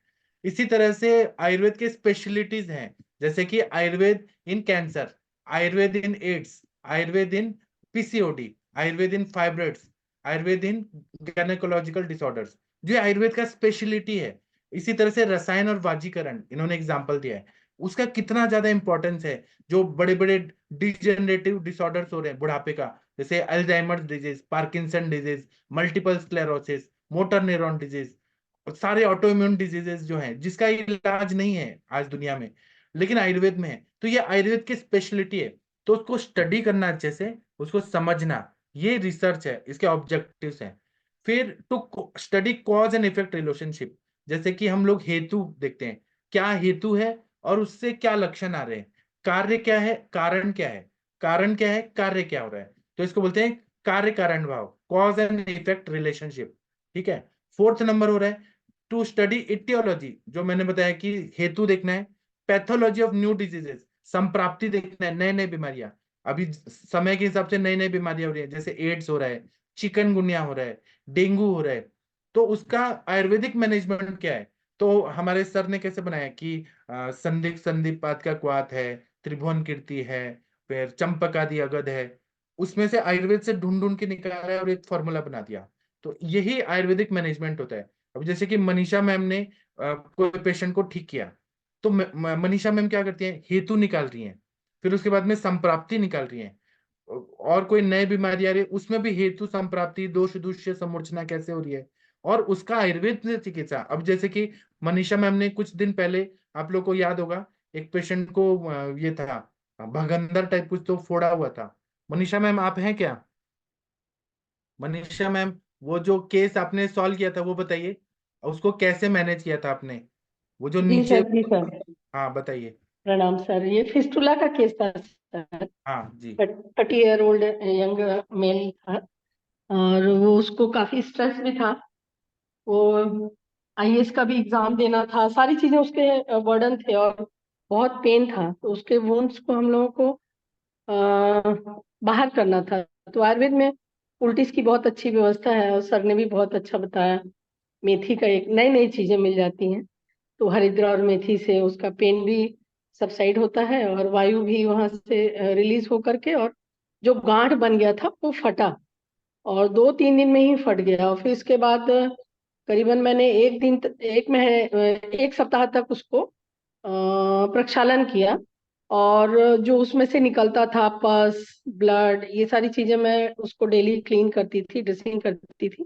फिर थोड़ा प्रक्षालन किया, उस पर प्रक्षालन किया मैंने एक निडल से, तो वहां से काफी ब्लड निकला, फोर्स में निकला, और उसके बाद उसको बड़ी राहत मिली। और वो लगभग 1 वीक भी नहीं हुआ था सर, वो रायपुर चला गया, 200 किलोमीटर यहाँ से ड्राइविंग करके गया सर, पिलो लगा करके राउंड वाला। और फिर 3 दिन के बाद उसका वहाँ कुछ काम था, फॉर्म वॉर्म भरना था, वहां से आया, फिर ड्रेसिंग की उसका। फिर उसके अंदर से व्हाइटिश हार्ड वो निकला, जैसे वो कील बोलते हैं वैसे। और एनस में बहुत पेन होता था, उसको बस्ती नहीं दे पाते थे, बोलता था कि इससे भी ज्यादा उसमें अंदर पेन होता है। धीरे धीरे धीरे करके 5 नंबर कैथेटर से उसको सॉफ्ट करके, स्लोली पीछू रख के, फिर उसको धावन करके, फिर उसमें लेपन करके, फिर उसमें जात्यादि का धारा दे करके, ऐसे कर करके मैंने उसका पूरा वुंड हील कर दिया। अभी आएगा फॉलोअप के लिए, एक आध दिन में, मंडे को आएगा, तो उसका फिर पिक लेकर के भेजूंगी सर। और ठीक है वो। और मानस में भी आपका जो ऑयल है सर, नस्य का, बहुत अच्छा काम करता सर। मतलब मिरेकल है सर वो, क्योंकि हाँ, हमको। तो ये यही कहने का उद्देश्य ये है कि आपने जो पहला लाइन है, to investigate the basic principle और आयुर्वेदा, आपने बेसिक प्रिंसिपल को पकड़ा और उसके बाद में आपने वो पेशेंट को ठीक करना शुरू किया, अलग अलग युक्ति लगाती गई, फिर रिसर्च करती गई, कीन ऑब्जर्वेशन करती गई कि ये दवाई देने से क्या हो रहा है, ये दवाई देने से क्या हो रहा है। ऐसे ही हम लोग इटियोलॉजी निकालते हैं, पैथोजेनेसिस निकालते हैं, और फिर आयुर्वेदिक मैनेजमेंट, इस तरह से हम आगे बढ़ते हैं तो हमें ज्यादा अच्छे से फायदा होता है। जी। जी जी। अभी हमारे, मैं किसी के बारे में बुराई नहीं कर रहा हूँ, बस मैं बता रहा हूँ कि एक हमारे साथ एमबीबीएस एमडी डॉक्टर साहब है, हमारे एक ग्रुप में है। वो क्या करते हैं, तंत्र मंत्र और प्राणवायु ये सब करके बेसिक सर प्रिंसिपल वो बता। वो बहुत विचलित है सर, उनको कहीं कंसंट्रेट होना तो पड़ेगा, बहुत वो जो दिक्कत होगी ना। कॉन्सेप्ट ला रहे हैं ना, वो सब कंफ्यूज, खुद कंफ्यूज्ड है, तो मुझे तो वो नहीं समझ आता। उन्होंने बाद कहा में कि, विक्षिप्त हो जाएंगे सर, वो विक्षिप्त हो जाएंगे, अनकंट्रोल होंगे वो बाद में। उन्होंने लिखा है कि मैंने ब्रेन का मज्जा और ब्लड का ये दिया, बलि दिया। वो मुझे बहुत डरावना लगा, बहुत ही, तंत्र मंत्र ये सब। तो ये आयुर्वेद में नहीं है, तंत्र मंत्र की ब्रेन की मज्जा का बलि देना है, ये आहुति देना है, ये सब नहीं है यहाँ पे। अगर आयुर्वेद का रिसर्च करें तो आयुर्वेद पे ही बात होना चाहिए। तो फिफ्थ नंबर है, to establish Ayurvedic management in epidemics. जैसे कि बड़े बड़े बीमारियां आ रही हैं, जैसे कि कोरोना आ गया, स्वाइन फ्लू आ गया, तो आयुर्वेदिक मैनेजमेंट कैसे करना है। तो आयुर्वेद के दृष्टिकोण से कोई आगंतुक व्याधि है, उसमें क्या हेतु है, जैसे वायरस हो गया, उसके वजह से क्या क्या हो रहा है, तो फिर आयुर्वेद का मैनेजमेंट किस तरह से होना चाहिए, क्या क्या हम दोष दूषित समूर्चना ठीक करें, ये हमें इस्टेब्लिश करना है, बनाना है। इसी तरह से क्रिटिकल मैनेजमेंट ऑफ डिजीज, जैसे कि मनीषा मैम ने, क्रिटिकल टाइम था वो, कि पेशेंट बैठ भी नहीं पा रहा था, उसको इतना तकलीफ हो रहा था फिस्चुला का, तो इन्होंने मैनेज किया अच्छे से आयुर्वेद के प्रिंसिपल से, और आगे बढ़ी, पेशेंट आज ठीक हो गया। ये रिसर्च होता है। फिर अगर इसको प्रेजेंट करेंगी एक रिसर्च पेपर बना के, तो उसका भी है कि हम कैसे वो प्रेजेंट करें केस स्टडी को, वो आगे आएगा इसी सब में। वो भी एक स्किल होता है, एक उसका प्रोटोकॉल होता है, वो हम बात करेंगे। इसी तरह से to establish preventing therapies regarding the important organs like heart, kidney, lung etcetera. मतलब हम, कोई बीमारी ना हो, जैसे हार्ट में आज लोग को हार्ट अटैक आ रहा है, फिर कोरोनरी आर्टरी डिजीज हो रहा है, ब्लॉकेजेस हो रहे हैं, या किडनी के पेशेंट बहुत बढ़ रहे हैं, लंग के फाइब्रोसिस हो रहा है, तो हम प्रिवेंशन क्या दें, इसलिए हम लोग शोधन करते हैं, शमन देते हैं, रसायन देते हैं, ऋतुचर्या, दिनचर्या का फॉलो करते हैं, टाइम पे उठना, टाइम पे सोना, अग्नि के हिसाब से। तो ये भी स्टैब्लिश करना, ग्रंथों में लिखा है आप्तवचन, लेकिन आज हम पेशेंट के सामने जब अप्रोच करते हैं तो ये प्रिवेंटिव थेरेपीज उसको देना, क्रिटिकल मैनेजमेंट करना, आयुर्वेदिक मैनेजमेंट करना, ये बहुत ही इंपॉर्टेंट होता है। फिर है to conduct clinical trials, clinical trial करना है, तो उसके लिए कोई भी साइंटिफिक रिसर्च करते हैं तो उसका परमिशन लेना पड़ता है। तो Indian council for medical research, new Delhi में वो ऑफिस है। अगर आप एमडी में रिसर्च कर रहे हैं, क्लिनिकल ट्रायल कर रहे हैं, या फिर आप पीएचडी में कर रहे हैं, या बाहर कर रहे हैं, तो उसका एक प्रोटोकॉल रहता है कि किस तरह से क्लिनिकल ट्रायल, ह्यूमन ट्रायल कर रहे हैं, एनिमल ट्रायल कर रहे हैं। तो और उसमें आयुर्वेदिक अप्रोच पैरामीटर होना चाहिए, मॉडर्न पैरामीटर, दोनों को साथ में लेके फिर करना पड़ता है क्लिनिकल ट्रायल। फिर नाइन्थ है कि इस्टेब्लिश इंपॉर्टेंस ऑफ पथ्यापथ्य इन चिकित्सा। पथ्यापथ्य, अगर पेशेंट हमारा ट्रीटमेंट ले रहा है और जाके वड़ा पाव रोज खा रहा है, अग्निमंद कर रहा है, दारू पी रहा है, सिगरेट पी रहा है, तो वो ठीक नहीं होगा। अगर लंग्स की बीमारी है और वो सिगरेट पी रहा है, चेन स्मोकर है, तो नहीं ठीक होगा, उसको अपथ्य से फायदा नहीं होगा। इसलिए उसको बताना पड़ता है कि आपको पथ्य पालना है, अपथ्य नहीं करना है। इसी तरह से संसर्जन क्रम, जो हम पंचकर्मा की बात करते हैं कि अग्नि को बढ़ाना है, ये भी इंपॉर्टेंट होता है।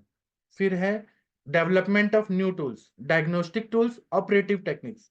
डायग्नोस करने के लिए जो भी चीज चाहिए, अभी आजकल हम सब लोग आयुर्वेदिक चिकित्सक लोग अल्ट्रासोनोग्राफी का रिपोर्ट देखते हैं, एक्सरे देखते हैं, एमआरआई देखते हैं। तो इसका नया नया डेवलपमेंट होना चाहिए। पहले एक्सरे होता था तो वो नॉर्मल होता था, आजकल 3D 4D ऐसे एक्सरे आ रहे हैं, MRI में और रिसर्च हो रहा है, CT स्कैन और अच्छा बन रहा है।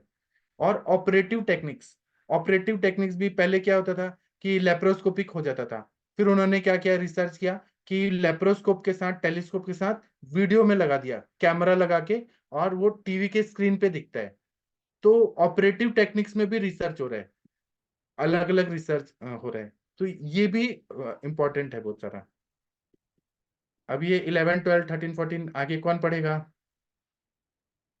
ये आयुर्वेद के बहुत सारे एरिया हैं जिसपे रिसर्च होना चाहिए, ऐसे ये लोग बता रहे हैं।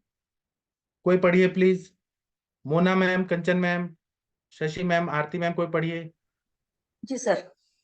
जी। 11 point to explain the pharmacological action of Ayurvedic therapies in Balrog. Example, Dhupan Kalp. 12. To study the effect of sanskar, garb and afterbirth, जी Jat Karma Paricharya and Navjan Navjat Paricharya. To जी study doses of Ayurvedic drug for children. Example, Vidangam Matra. To study grahas and its utility in modern era and its correlation. To जी study the pharmacological action of some Ayurvedic preparation, like to study the ancient Shushrutokta instrument and their application in today's surgical procedure. To study very specific description of ENT disease in Shushrut and their modern aspects. To standardize the drug manufacturing process. Evaluation of special therapy. To establish an Ayurvedic view in emergency management. 21. To research for truth hidden under the observed phenomena. 22. To collect and study different manuscripts. 23. To study the pharmacological action of the different Ayurvedic formulation with the help of experimental pharmacology, animal study by radioisotope. 24. To prove the efficiency of Ayurvedic drug. 25th. To invent the advanced agriculture technique for cultivation of herbal medicine. sir.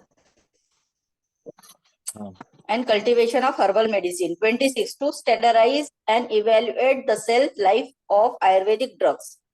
27. To standardize raw material in process and finished product of Ayurvedic formulation. 28. To study the toxicity of drug. 29. To establish standard packing and preservation methods. To study the effect of new recipes. और कौन सा? हाँ, पूरा 43 तक पढ़िए, फिर मैं 31. explain To करूंगा। जी जी sir. 31. To establish substitute drug explanation. 32. To develop effective Ayurvedic contraceptives. 33. To study Punarvasan Vidhi in details. 34. To standardize and develop the technique of preservation of dead bodies by Ayurvedic approach. 35. To study Marma modern terminology. 36. To explain the term like Shira, Dhamni, Kandara, Kala, Strotas, Klom, Vamparshva in modern terminology. 37. To study the anatomical changes in body after suffering from some disorder. 38. To study the effects of Garbha Sanskar. 39. To standardize Ayurvedic medication for psychological disorder. 40. Time required for Dhatu Utpatti Kala. 41. Detailed study of Shatkriya Kal. 42. To study analgesic and their efficacy. 43. Development of anesthetic drug in Ayurveda. जी, ये सारे चीजें हैं जिसपे हमको काम करना है कि टॉक्सिसिटी हमारा आयुर्वेद का, जो भी हम रसकल्पा यूज कर रहे हैं, स्वर्ण कल्पा कर रहे हैं, उसका टॉक्सिसिटी कैसा है, हो रहा है कि नहीं हो रहा है अपने ऑर्गन्स में।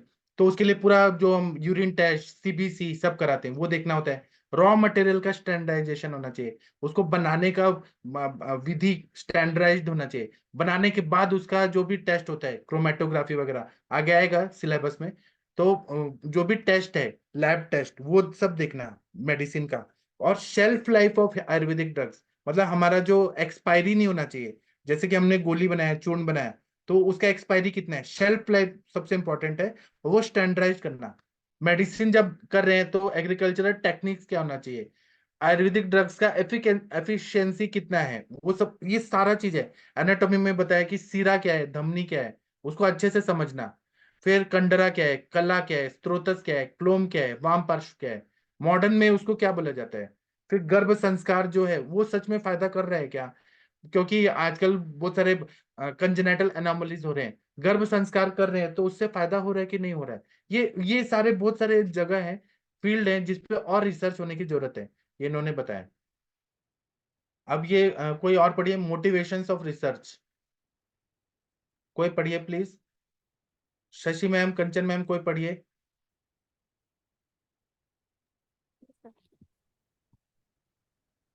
मोटिवेशंस ऑफ रिसर्च पढ़िए। Motivations of research, worldwide success of Ayurveda. Second है promotion of Ayurvedic therapies. Third, for effective remedies. Fourth, for improvement of techniques. Fifth, mastery of topic. Sixth है social responsibility. Seventh, to get reward degree. Eighth, desire to solve the unsolved problems. Ninth, desire to get intellectual joy. 10th, desire to get respectability. 11th, to know the limitations of our science as well drug. To हाँ, अब find out देखिए, the अभी जी रुकिए, मैं इसको समझा देता हूँ। अभी रिसर्च जब हम लोग आयुर्वेद में करते हैं तो इसको मोटिवेशन कैसे मिलता है। तो जैसे कि world wide success of Ayurveda, जब हमने, जैसे कि मोदी जी ने बताया कि योगा करिए, प्राणायाम करिए, तो उससे कितना बेनिफिट मिलता है, तो इससे हमको मोटिवेशन मिलता है कि हाँ हम अच्छा काम कर रहे हैं। तो ये पूरा दुनिया में आयुर्वेद और योग और ये सारे चीजों का प्रचार प्रसार हो रहा है, तो लोग इसकी तरफ अट्रैक्ट हो रहे हैं। और इंडिया में कोरोना से लोग कम मरे, बाहर के कंट्री में ज्यादा मरे।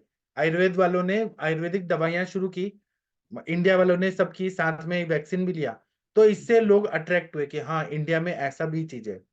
फिर प्रमोशन ऑफ आयुर्वेदिक थेरेपीज, जैसे हम पंचकर्म कर रहे हैं, नस्य कर रहे हैं, उससे क्या फायदा हो रहा है, अभ्यंग कर रहे हैं। फिर उसके बाद इफेक्टिव रेमेडीज, हर बीमारी के लिए अच्छा अच्छा दवाई, रेमेडीज। फिर इंप्रूवमेंट ऑफ टेक्निक्स, और भी टेक्निक को इंप्रूव करना। मास्टरी ऑफ द टॉपिक, जैसे कि आयुर्वेद में कुछ लोग किडनी पे केवल काम कर रहे हैं, कुछ लोग केवल कैंसर पे काम कर रहे हैं, कुछ लोग लीवर डिसऑर्डर पे काम कर रहे हैं, कुछ हार्ट पे काम कर रहे हैं, तो एक विषय पे टॉप, या कोई गायनेक में काम कर रहे हैं। इसी तरह से सोशल रिस्पॉन्सिबिलिटी, अगर जैसे मनीषा मैम के पास कोई पेशेंट आ रहे हैं, तो एक सोशल रिस्पॉन्सिबिलिटी है ना कि मनीषा मैम उसको ठीक करके देंगी। जब वो पेशेंट ठीक हो जाता है तो वो 100 लोगों को बोलता है कि मैं मनीषा मैम के पास गया और मुझे फायदा हुआ, तो इससे मोटिवेशन मिलता है। टू गेट रिवॉर्ड और डिग्री, अब जैसे शिल्पा यर्मी मैडम है हमारे आयुष दर्पण की, उनको दिल्ली में, नोएडा में अभी अवार्ड मिल रहा है कि उन्होंने इतना अच्छा पढ़ा है आयुष दर्पण पे, तो इससे मोटिवेशन मिलता है कि हम और अच्छा काम करेंगे। फिर desire to solve the unsolved problems, ऐसी बीमारियां जो कहीं नहीं ठीक होती है वो हम ठीक करते हैं तो हमें कितना खुशी होता है। Desire to get intellectual joy, एक मानसिक कितना खुशी होता है, मनीषा मैम ने ठीक किया तो एक खुशी हुआ कि हाँ मैंने अच्छा किया, जो दिमाग से जॉय फील हुआ, अच्छा फील हुआ। To get, desire to get respectability, respect मिलना समाज में, दुनिया में, सोशल लाइफ में, सब जगह। To know the limitation of our science as well as drug, हमको ये भी पता चलता है कि हमारा साइंस का कितना लिमिटेशन है और हमारा मेडिसिन कहाँ तक काम कर सकता है, इमरजेंसी में हम लोग नहीं कर सकते हैं। तो इसीलिए रिसर्च करते रहना, यही उद्देश्य रहता है। जी, आगे पढ़िए मैम, कौन पढ़ेगा। हाँ पढ़िए ma'am, Kanchan ma'am. to find out the facts, the systematic approach is essential. Scientific method of analysis must be utilized in the research. Scientists use problem solving methods that follow a series of organized steps. The following steps are often used to solve problems in life science. इसमें ये जो मतलब उन्होंने ये बताया है, steps जो भी बताया चीजें तो ना, साइंटिफिक मेथड होना चाहिए एनालिसिस का, ऐसे ही कोई भी कुछ रिसर्च नहीं कर सकता है। तो ये 6 स्टेप है, यही इंपॉर्टेंट होता है कोई भी रिसर्च करने के लिए। ये 6 स्टेप पढ़िए मैम। जी मैं पढ़ूं? हाँ अच्छा, आरती मैम पढ़ो पढ़ना चाहती हैं। पढ़ो मैम। हेलो। जितना हाँ आप जी, लोग मैं नाम पढ़ेंगे उतना आप लोग वाइवा में अच्छा समझा सकते हैं, एग्जामिनर को पेपर में लिख सकते हैं, ये सारा चीज इजी लैंग्वेज है। पढ़िए मैम, आरती मैम। फर्स्ट है identify the problem, clearly state the problem to be solve और the question to be answered. फिर मतलब पहले प्रॉब्लम को हमने पहचाना कि प्रॉब्लम है क्या। और उसका क्या कलेक्ट आंसर है, उसका क्या आंसर है? जी। collect information about the problem. Scientists make the observations and read the scientific records. The scientific record is found in books, scientific journals, and computer data. Ji, Sir, अभी आप लोगों को synopsis लिखने के लिए बोला जा रहा है, शशि मैम को भी बोला जा रहा है, आरती मैम को भी, कि आप कोई ना कोई टॉपिक लेके आइए जिस पे रिसर्च करना है। तो पहले तो इन्फॉर्मेशन लेना है कि क्या क्या प्रॉब्लम है, अभी हम किस फील्ड में काम कर सकते हैं, तो ये ढूंढना बहुत जरूरी होता है। तो इसीलिए आप लोगों को बोला जा रहा है कि आप ढूंढिए, टॉपिक ढूंढिए, ठीक है। फिर हम लोग क्या करते हैं कि जो भी रिसर्च के रिकॉर्ड है बुक्स में, साइंटिफिक जर्नल्स में, कंप्यूटर डेटा में, हम सब देखते हैं किस किस पे काम हुआ है, क्या क्या काम हुआ है, उस हिसाब से हमें सारा इंफॉर्मेशन मिल जाता है, उसको कलेक्ट करते हैं। फिर आगे form a hypothesis. The hypothesis is a suggested solution to a problem. Hypothesis is a proposed explanation based on limited evidence used as a starting point for further investigation. It is foundation of future study. For example, null hypothesis can be stated while comparing two treatments as treatment A is not better than treatment B or vice versa. हाँ, अब जैसे कि मैं अपना example बताता हूँ। मैंने एक हाइपोथेसिस बनाया कि मैंने चरक संहिता में पढ़ा है कि जीवनीय घृत है वो पित्तज उन्माद में काम करता है। ये मेरा एक ये था, आप्तवचन था। उसको साथ में लेके मैंने ये सोचा कि जो भी गुस्से वाले लोग हैं उसमें ये मेरा जीवनीय घृत काम करेगा, गुस्से वाले लोगों में, क्रोधी लोगों में। तो मैंने एक हाइपोथेसिस बनाया। तो ये जो है एक तरह से प्रॉब्लम को सॉल्यूशन, प्रॉब्लम का सॉल्यूशन होता है, और एक हम सिद्धांत बनाते हैं। नल हाइपोथेसिस बोलता है कि फायदा होगा, और दूसरा बोलता है नहीं फायदा होगा। जब मेरे पेशेंट को फायदा हुआ तो मेरा जो हाइपोथेसिस है वो सही हो गया। अगर फायदा नहीं होता तो वो दूसरा हाइपोथेसिस था, वो मेरा प्रूफ हो जाता कि मैंने जो बोला है वो गलत था। ऐसा है। तो ये हाइपोथेसिस का फॉर्मेशन ये इंपॉर्टेंट होता है। जी, फोर्थ पढ़िए। Test the hypothesis. One way to test a hypothesis is to do an experiment. जी, एक्सपेरिमेंट करते हैं तो हमें पता चलता है कि जो हमने एक चीज बोला कि हम कोई सॉल्यूशन दे रहे कोई प्रॉब्लम को, तो वो हम एक्सपेरिमेंट करेंगे तभी तो पता चलेगा। अभी जैसे कि लोगों ने कोरोना में बहुत सारी दवाइयां दी, तो कोई श्वास का चिंतामणि दे रहा था, कोई ये दे रहा था, कोई फॉर्मूला बना रहा था कि हमारी दवाई काम करेगी। तो एक्सपेरिमेंट किया गया, पेशेंट को रिजल्ट आया, तभी तो हमने कहा कि हाँ हमारा हाइपोथेसिस सही निकला है। जी, फिफ्थ पढ़िए। Accept or reject the hypothesis. हाँ, तो अगर फायदा हुआ तो हमने वो हाइपोथेसिस को एक्सेप्ट कर लिया कि हाँ फायदा हो रहा है। अगर नहीं फायदा हुआ तो वो गलत था हाइपोथेसिस, कि हमारी दवाइयां काम नहीं करी थी कोरोना में। जी। Report the results. Scientists report their work in scientific journals. Logical thinking is necessary for research. For this, self-experience of the situation is also equally important. हाँ, तो अभी जो भी रिजल्ट आया कोई भी दवाइयों का हम जब दे रहे हैं, तो वो जर्नल्स जो रहते हैं, अलग अलग साइंटिफिक जर्नल्स होते हैं, जैसे कि यूजीसी केयर लिस्ट में है, फिर और भी बहुत सारे जर्नल्स हैं, उसमें हम अपना जो भी रिसर्च है वहाँ हम पब्लिश कराते हैं। और इसके लिए लॉजिकल थिंकिंग होना चाहिए। आपने ट्रीटमेंट दिया, कोई भी मेडिसिन दिया, आरोग्यवर्धिनी दिया, ये दिया वो दिया, विरेचन के द्रव्य दिए, तो वो काम कैसे किया, उसका लॉजिक देना बहुत जरूरी होता है, वो रिसर्च होता है। और अ, अपना सेल्फ एक्सपीरियंस वो सिचुएशन के हिसाब से वो भी जरूरी होता है। ये स्टेप्स हैं कोई भी रिसर्च के। आगे व्हाट इज साइंटिफिक रिसर्च, ये What पढ़िए। is scientific research? As explained earlier, the scientific knowledge is the research, but it is essential to know what science is and how it is related to research. जी, तो अभी scientific knowledge ही research होता है। हम बिना scientific knowledge के कोई भी research नहीं कर सकते हैं। अगर आप बोलेंगे कि मतलब कोई भी दवाई है, कोई बोलेंगे कि हमने वहां पे, मतलब मैं किसी को ऐसे नहीं कर रहा हूँ कि साईं बाबा का भभूत है वो दे दिया और कैंसर ठीक हो गया, तो ये तो आस्था हो गया। वहां पे साइंटिफिक नॉलेज क्या है? वो नहीं होता है रिसर्च। रिसर्च वो होता है कि उसमें क्या कंटेंट्स हैं, वो कैसे काम कर रहा है, बॉडी क्या रिएक्ट कर रहा है। जो साइंटिफिक नॉलेज होता है उसको रिसर्च बोलते हैं, उस पे हम आगे काम करते हैं। तो इसीलिए जानना चाहिए कि क्या साइंस है। केवल हम बोलेंगे कि पूजा पाठ करने से बीमारी ठीक होता है, ये रिसर्च नहीं होता। और जो भी हम काम कर रहे हैं वो रिसर्च से रिलेट कर रहा है कि नहीं कर रहा है, ये इंपॉर्टेंट। माहिम है ना, मुंबई में, माहिम का पानी पूरा मीठा हो गया, तो लोग भागने लगे समुद्र का पानी पिए कि मीठा हो गया, मीठा हो गया। और मीठा लग भी रहा था। या गणपति दूध पी रहे हैं, ये लग भी रहा था कि गणपति उस साल दूध पी रहे हैं। तो माहिम का जो पानी सब मीठा हुआ था, उसमें पता चला कि एक पाइपलाइन टूटी थी और वो पानी समुद्र में आ रहा था और लोग पी रहे थे तो मीठा लगा था। तो एक आस्था थी और एक साइंटिफिक रिसर्च किया गया। और दूध का भी जो था, वो दूध कोई गणपति पी नहीं रहे थे, वो सब ऐसे भ्रम फैलाया गया। तो जब हम साइंटिफिक रिसर्च करते हैं तब हमें पता चलता है कि क्या सही है क्या गलत है। जी, आगे बढ़िए। The term science. The term science may be thought as an approach to collecting different types of knowledge. Science simply consists of two primary functions: the development of theory and the testing of substantive hypotheses that are deducted from theory. जी, तो ये जो science होता है ना, एक तरह से thought होता है, जो भी अलग अलग तरह का नॉलेज को हमें पता चलता है। अब रिसर्च हो रहा है, हर फील्ड में हो रहा है।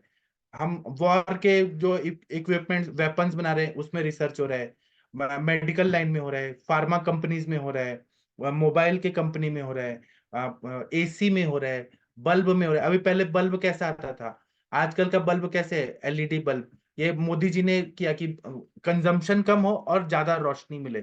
तो ये होता है कि अलग तरह के नॉलेज पूरा कलेक्ट करना।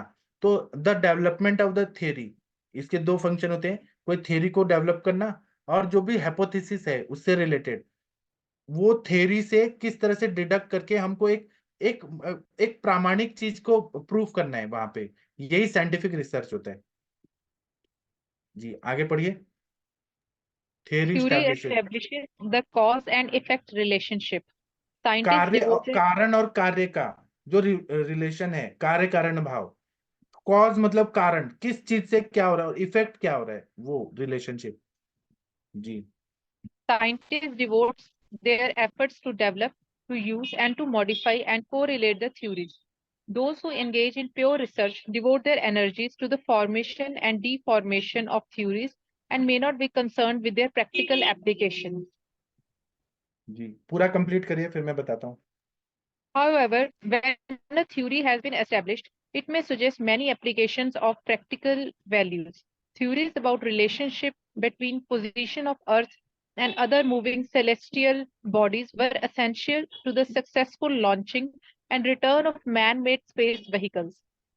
Theories of thermodynamic and behavior of gases were essential to the development of air conditioning and refrigeration. The real purpose of scientific methods is predicting the discovery of certain theories or generalization that anticipates future occurrences with maximum probability.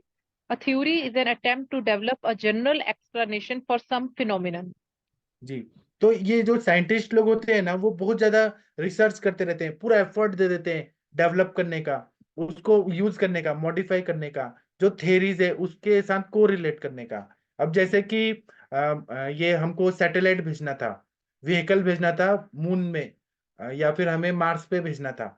तो उन्होंने पहले ये देखा कि अर्थ घूम रहा है, 24 घंटे में कितना उसका रोटेशन हो रहा है, मार्स घूम रहा है। तो हमारा जो सेलेस्टियल बॉडीज है, मतलब घूमने वाले जो भी हैं दूसरे ग्रह, हमारा अर्थ कैसा है। तो जब हम लॉन्च कर रहे हैं अपने व्हीकल्स, तो वो वहां तक जा पाए, क्योंकि मूवमेंट सब जगह हो रहा है। सन भी घूम रहा है, अर्थ भी कंटिन्यू रोटेशन हो रहा है, और ये अपना मार्स भी घूम रहा है। अब ऐसे ही टारगेट जब हम फिक्स करते हैं मिसाइल का, तो मिसाइल का जो कोई प्लेन को उड़ाना है, तो प्लेन तो फास्ट जा रहा है, लेकिन हमारा मिसाइल उतने टाइम में 5 मिनट बाद वो कहाँ तक पहुंच जाएगा और उसको टारगेट करके हिट कर देगा। ये जो है ना मूवमेंट, मूवमेंट के टाइम पे ये करना, ये बहुत ज्यादा कीन ऑब्जर्वेशन और बहुत ज्यादा रिसर्च की जरूरत होती है। इसी तरह से गैसेस का देखना है कि गैसेस का रिसर्च किया गया कि एयर एसी को हमें ठंडा करना है इतने टेम्परेचर में, रेफ्रिजरेशन करना है जो हमारा फ्रिज है, तो उसमें गैस का बिहेवियर क्या है, गैस को कैसे ठंडा कर सकते हैं, क्या क्या उसमें प्रोसेस करना पड़ेगा कि हमारा फ्रिज चलेगा, एसी चलेगा, कैसे वो ठंडा करेगा गैस को, ये सारा जो है थर्मोडायनेमिक, ये सारा रिसर्च से ही पता चला। तो साइंटिफिक मेथड्स का ये रहता है कि हम डिस्कवरी करें नए नए चीज, इन्वेंशन करें, और मैक्सिमम प्रोबेबिलिटी, मतलब हम फेल ना हो।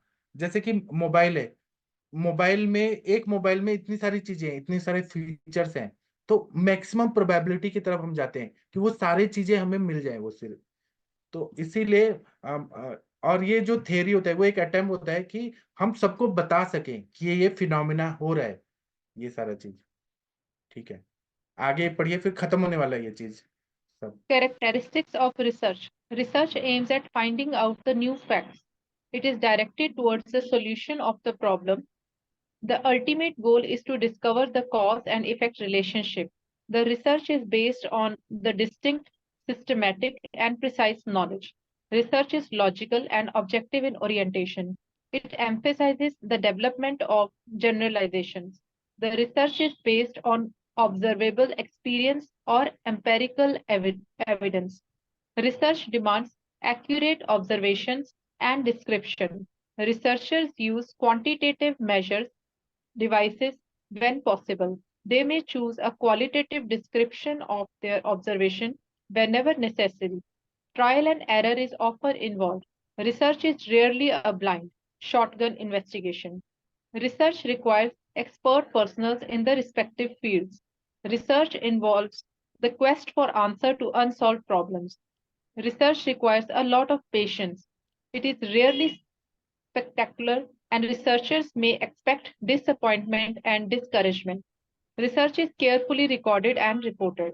Each important term is defined, limiting factors are recognized, procedures are described in detailed references, are carefully documented, the results are objectively recorded, and conclusions are presented with caution.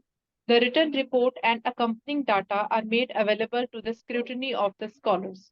हाँ, इस पर मैं एक ये सारा आप लोगों को समझ आ गया है। बस मैं ये बताना चाहता हूँ कि बहुत सारे ऐसे डिवाइसेस बनाई गई हैं कि जो भूत प्रेतों से बात करती हैं।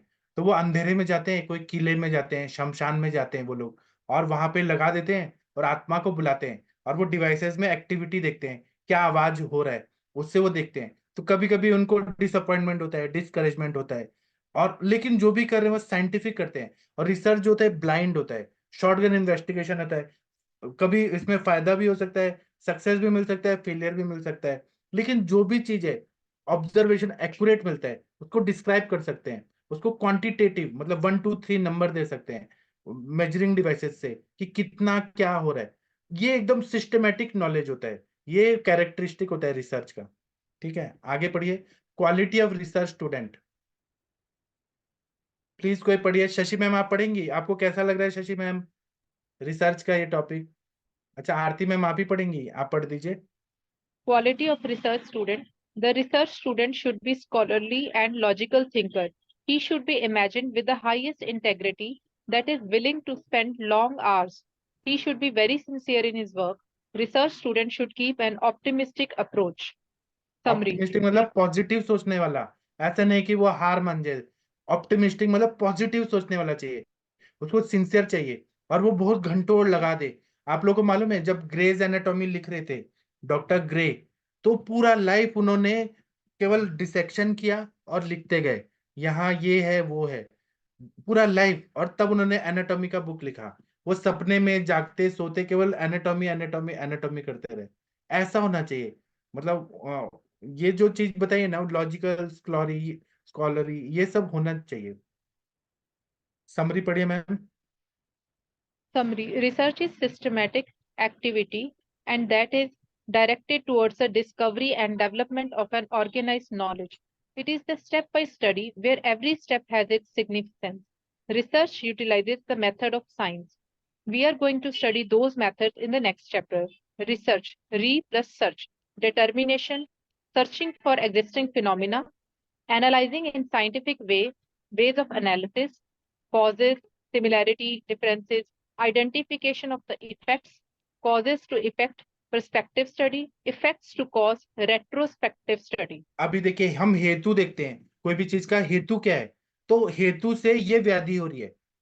अब व्याधि से हमें एक आइडिया मिलता है, जैसे कि किसी को ना बहुत ज्यादा हिचकी आ रही है, बहुत ज्यादा हेडेक हो रहा है, तो एक तो होता है कि हेतु से हम व्याधि तक जाते हैं, वो हमारा पर्सपेक्टिव स्टडी होता है, कॉज से इफेक्ट तक जाना। और एक होता है रेट्रोस्पेक्टिव, कि सर दर्द हो रहा है तो हम जाके हेतु में जाते हैं कि अच्छा आपको सर दर्द हो रहा है, आपको मतलब बहुत हेडेक हो रहा है, सर्दी जुकाम नहीं है, पित्त नहीं हो रहा है, तो आपको वातज वाला होगा। फिर हम उससे हेतु में पूछते हैं कि मतलब कॉज तक जाते हैं, इफेक्ट से कॉज तक, कि आपने रात्रि जागरण किया था क्या, वेगावरोध किया था क्या, रुक्ष चीजें खाई थी क्या। जो हम उल्टे डायरेक्शन में जाके हेतु निकालते हैं उसको बोलते हैं रेट्रोस्पेक्टिव। और जो हेतु से कारण तक कार्य तक जाते हैं वो होता है पर्सपेक्टिव स्टडी। ठीक है, कितना इजी है ना। अभी और पढ़ना है कि रुकना है, आप लोग बताइए। सर कोविड भी जैसे हमने उसको भी, कोविड को भी हम रिट्रोस्पेक्टिव में ही लेंगे ना, क्योंकि इफेक्ट हाँ हमको पहले दिखा, फिर बस जी, बस हमने कॉजेस ढूंढे तो हमें फिर वो वायरस कॉज मिला, तो ये बराबर, रिट्रोस्पेक्टिव में भी जाएगा। जी बराबर। ये एक टॉपिक कंप्लीट हो गया फर्स्ट चैप्टर का। सेकंड टॉपिक करना है क्या? छोटा छोटा है, 4 पेज का। अगर करना चाहते तो कर सकते हैं, नहीं करना चाहते तो छुट्टी। आप सर लोग कर बोलिए, जो सकते हैं। कर सकते हैं तो पढ़ लीजिए। जी सर। पर Definition of the term अनुसाधना. 1 minute रुके, 1 मिनट, 1 मिनट, 1 मिनट, ये मेरे इससे चला गया, 1 मिनट रुके। वो असल में मैंने मेल से ये किया है ना। आप लोग के पास कौन कौन सी किताबें हैं रिसर्च की? ये जो मैं बता रहा हूँ ये फुल मार्क्स ढूंढने वाला है। मणिकर्णिका सेम है शायद, मणिकर्णिका ही है सर ये। हाँ हाँ राव हाँ हाँ, सेम है ना कंचन मैम? सेम, आपको टॉप सेम है करना है। सर। हाँ जी सर, जी। जरूर कोशिश जरूर करूंगी मैं। चलिए आरती मैम कंप्लीट करिए, जी अनुसंधान। सर. जी Definition of the term अनुसंधान. Synonyms of research in Ayurveda. Thus, अनुसंधान, गवेषण, अन्वेषण, परेषण, शोध are the synonyms of the word research. These words have the following aspects. अनुसंधान, to follow appropriate knowledge. Anu, to follow. Sandhan, samyak gyan, appropriate knowledge. Thus, to link the interrupted ancient thoughts and to read in between lines is called anusandhan. हाँ, जो पहले ऋषि मुनि लोगों ने कहा वो पहले पढ़ना है, और उसका आज के जमाने में, आज के पेशेंट में क्या फायदा हो रहा है, ये अनुसंधान होता है। उसको फॉलो करके और आगे बढ़ना। जी आगे पढ़िए। Definition. Definition of Anusandhan. Anusandhan, according to Priyavrat Sharma, is the study of cause and effect relationship between Dravya, Guna, and Karma after several observations and thought verifiable examinations. Arrival at final conclusion is called Anusandhan. हाँ, cause and effect relationship, कार्य कारण भाव, क्या चीज से क्या चीज हुआ है, कारण क्या है और कार्य क्या हुआ है, जिसको हम लोग सत्कार्यवाद भी बोलते हैं। सत से सत की उत्पत्ति, यहाँ पे द्रव्य गुण कर्म, इसको हम अलग अलग ऑब्जर्वेशन से देखते हैं, हमारा मेडिसिन कितना इफेक्टिवली काम कर रहा है, तो उसके लिए अलग अलग वेरिफिएबल एग्जामिनेशन करते हैं जो वेरीफाई हो सकता है, फिर फाइनल कंक्लूजन निकालते हैं। इन सबको अनुसंधान बोलते हैं। आगे पढ़िए मैम। कार्य कारण भावस्य द्रव्याणां गुणकर्मयो पृक्षय स्थापनम सम्यक अनुसंधानम उच्यते. Gaveshan, to research or to achieve with the help of all senses. Gaveshan, Gobhi Indriya Eshanam. हाँ, मतलब अपनी इंद्रियों से सब समझना, सारे सेंसेस, कान नाक आंखें सब खोल के अच्छे से रिसर्च करना, समझना, उसको अचीव करना, सर्च करना। Anveshan, ji desire to search. Anu Nirantar, continuous. Ashan Ichha, desire. Ashan, Ishyate Unvishyate Sadhyate Namit Ashana. हाँ, ये इच्छा होती है कि हमें जानना है, हमें जानना है। जैसे इच्छा है ना कि सूर्य का कैसे बना है, ब्लैक होल कैसे बना है, मून में क्या है, मार्स में क्या है, वो जो बहुत इच्छा होती है कि हमें ये जानना है, जानना ही है, ये होता है अन्वेषण। Parishan, जी Parishan, to search from all the dimensions. Pari, from all the dimensions. Asian, to search, to achieve, to wish. Thus, research can be described as activity to search a solution for improper improve design designs, of functioning. improved designs of functioning. हाँ, तो इसको हम यही बोलेंगे कि हमें solution मिलना चाहिए, जो हम प्राप्त करना चाहते हैं वो तक हम जा पाए, वो चीज तक हम कुछ कर पाए, ये अनुसंधान होता है, पर्यवेक्षण वगैरह, ये सब सिनोनिम्स है। अब सी, फर्स्ट चैप्टर का 2 टॉपिक कंप्लीट हो गया, अब ये सी है थर्ड टॉपिक, ये पढ़िए। Need of research in the field of Ayurveda. Aims and objectives of Ayurvedic research. Without clear aims and objectives, a research project can start on wrong foot, ending into fruitless and non-conclusive reports. Ayurvedic literature explains the aims as a proper knowledge, conclusion, यथार्थ ज्ञान, प्रमाण, साध्य, and objects as a search, अनुसंधान, प्रवृत्ति, साधन. हाँ, तो यहाँ पे हम जब आयुर्वेद की तरफ से देखते हैं तो इससे हमें ये पता चलता है कि मतलब हम गलत रास्ते पे ना जाएं, जो भी हम रिसर्च कर रहे हैं। तो आयुर्वेद के लिटरेचर जो है हमारा एक बेस है, उसके आधार पे हम प्रॉपर नॉलेज लेते हैं, कि जैसे कि उन्होंने बताया कि कफज कास में ये दवाई, वातज कास में ये दवाई, पित्तज कास में ये दवाई, तो एक हमको एक चीज मिल जाता है जो हम बोलते हैं प्रमाण, और अनुसंधान करने का एक हमें एक जरिया मिलता है, उसको हम बोलते हैं ऑब्जेक्ट्स एज ए रिसर्च, ऐसा होता है। आगे पढ़िए। AIIMS of Aims of Ayurvedic research are desire of absolute knowledge, Brahm Vigyan, desire of better standing living, Ashna. हाँ, तो ये 2 है कि ब्रह्म विज्ञान, ब्रह्म पूर्ण है, पूर्णमदः पूर्णमिदं पूर्णात् पूर्णमुदच्यते पूर्णस्य पूर्णमादाय पूर्णमेवावशिष्यते, मतलब वो ब्रह्म पूर्ण है। तो हमें जो भी रिसर्च करना है, हम परफेक्ट होना चाहते हैं हर चीज में, वो एक एब्सोल्यूट नॉलेज के लिए डिजायर, इच्छा होना, और दूसरा स्टैंडर्ड लिविंग हमारा होना, हम और कितना इम्प्रोवाइज कर सकते हैं। जैसे कि अभी हम आयुष दर्पण पे पहले आए, तो हम लोग एक चीज पढ़ते थे, चरक संहिता का ही होता था, बाद में हमने किया कि हम वैद्य लोग को जोड़ के और अच्छा करेंगे, फिर हम उसमें इम्प्रोवाइज कर रहे हैं कि और हम क्या करें, और प्रैक्टिस कैसे बढ़ाएं, और पेशेंट कैसे देखें, और पैसा कैसे आए। ये जो बेटर स्टैंडर्ड लिविंग की एशना, यही डिजायर होता है, यही एम होता है आयुर्वेदिक रिसर्च का। जी, अभी आप लोगों ने देखा होगा प्रशांत भट्ट जी कुछ कुछ बताते हैं, फिर हम लोग वो अप्लाई करते हैं तो कुछ फायदा होता है, हरिहर सर कुछ बताते हैं, कंचन मैम कुछ बताती हैं, तो हम लोग अपना चिकित्सा को और इम्प्रोवाइज कर रहे हैं, अनुरिता मैम कुछ बताती हैं, मनीषा मैम बताती हैं। ये क्या है, ये हम अपना चिकित्सा को अच्छा करते हैं, इसलिए हम जुड़ते हैं, यही आयुर्वेदिक रिसर्च का एम होता है। ऑब्जेक्टिव पढ़िए ma'am.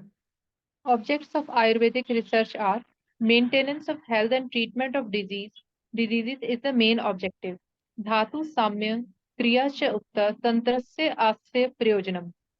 To understand an untoward phenomenon and to find out ways to avoid the same. To understand a useful phenomenon and to find out methods to achieve continuation and improvement in it.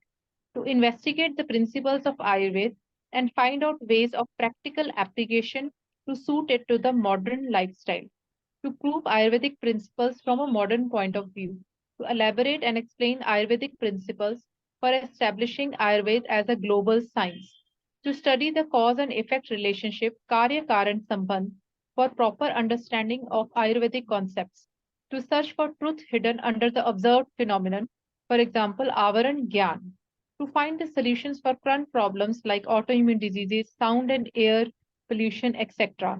Anukta Vishay Anveshan, to invent something new. New knowledge is added to present knowledge, thereby advancement of knowledge is possible. To find out the truth or new light on old facts, concepts, and practices. They should be first challenged and doubted, critically re-examined in the modern life, then accepted or rejected only after convincing evidence is found.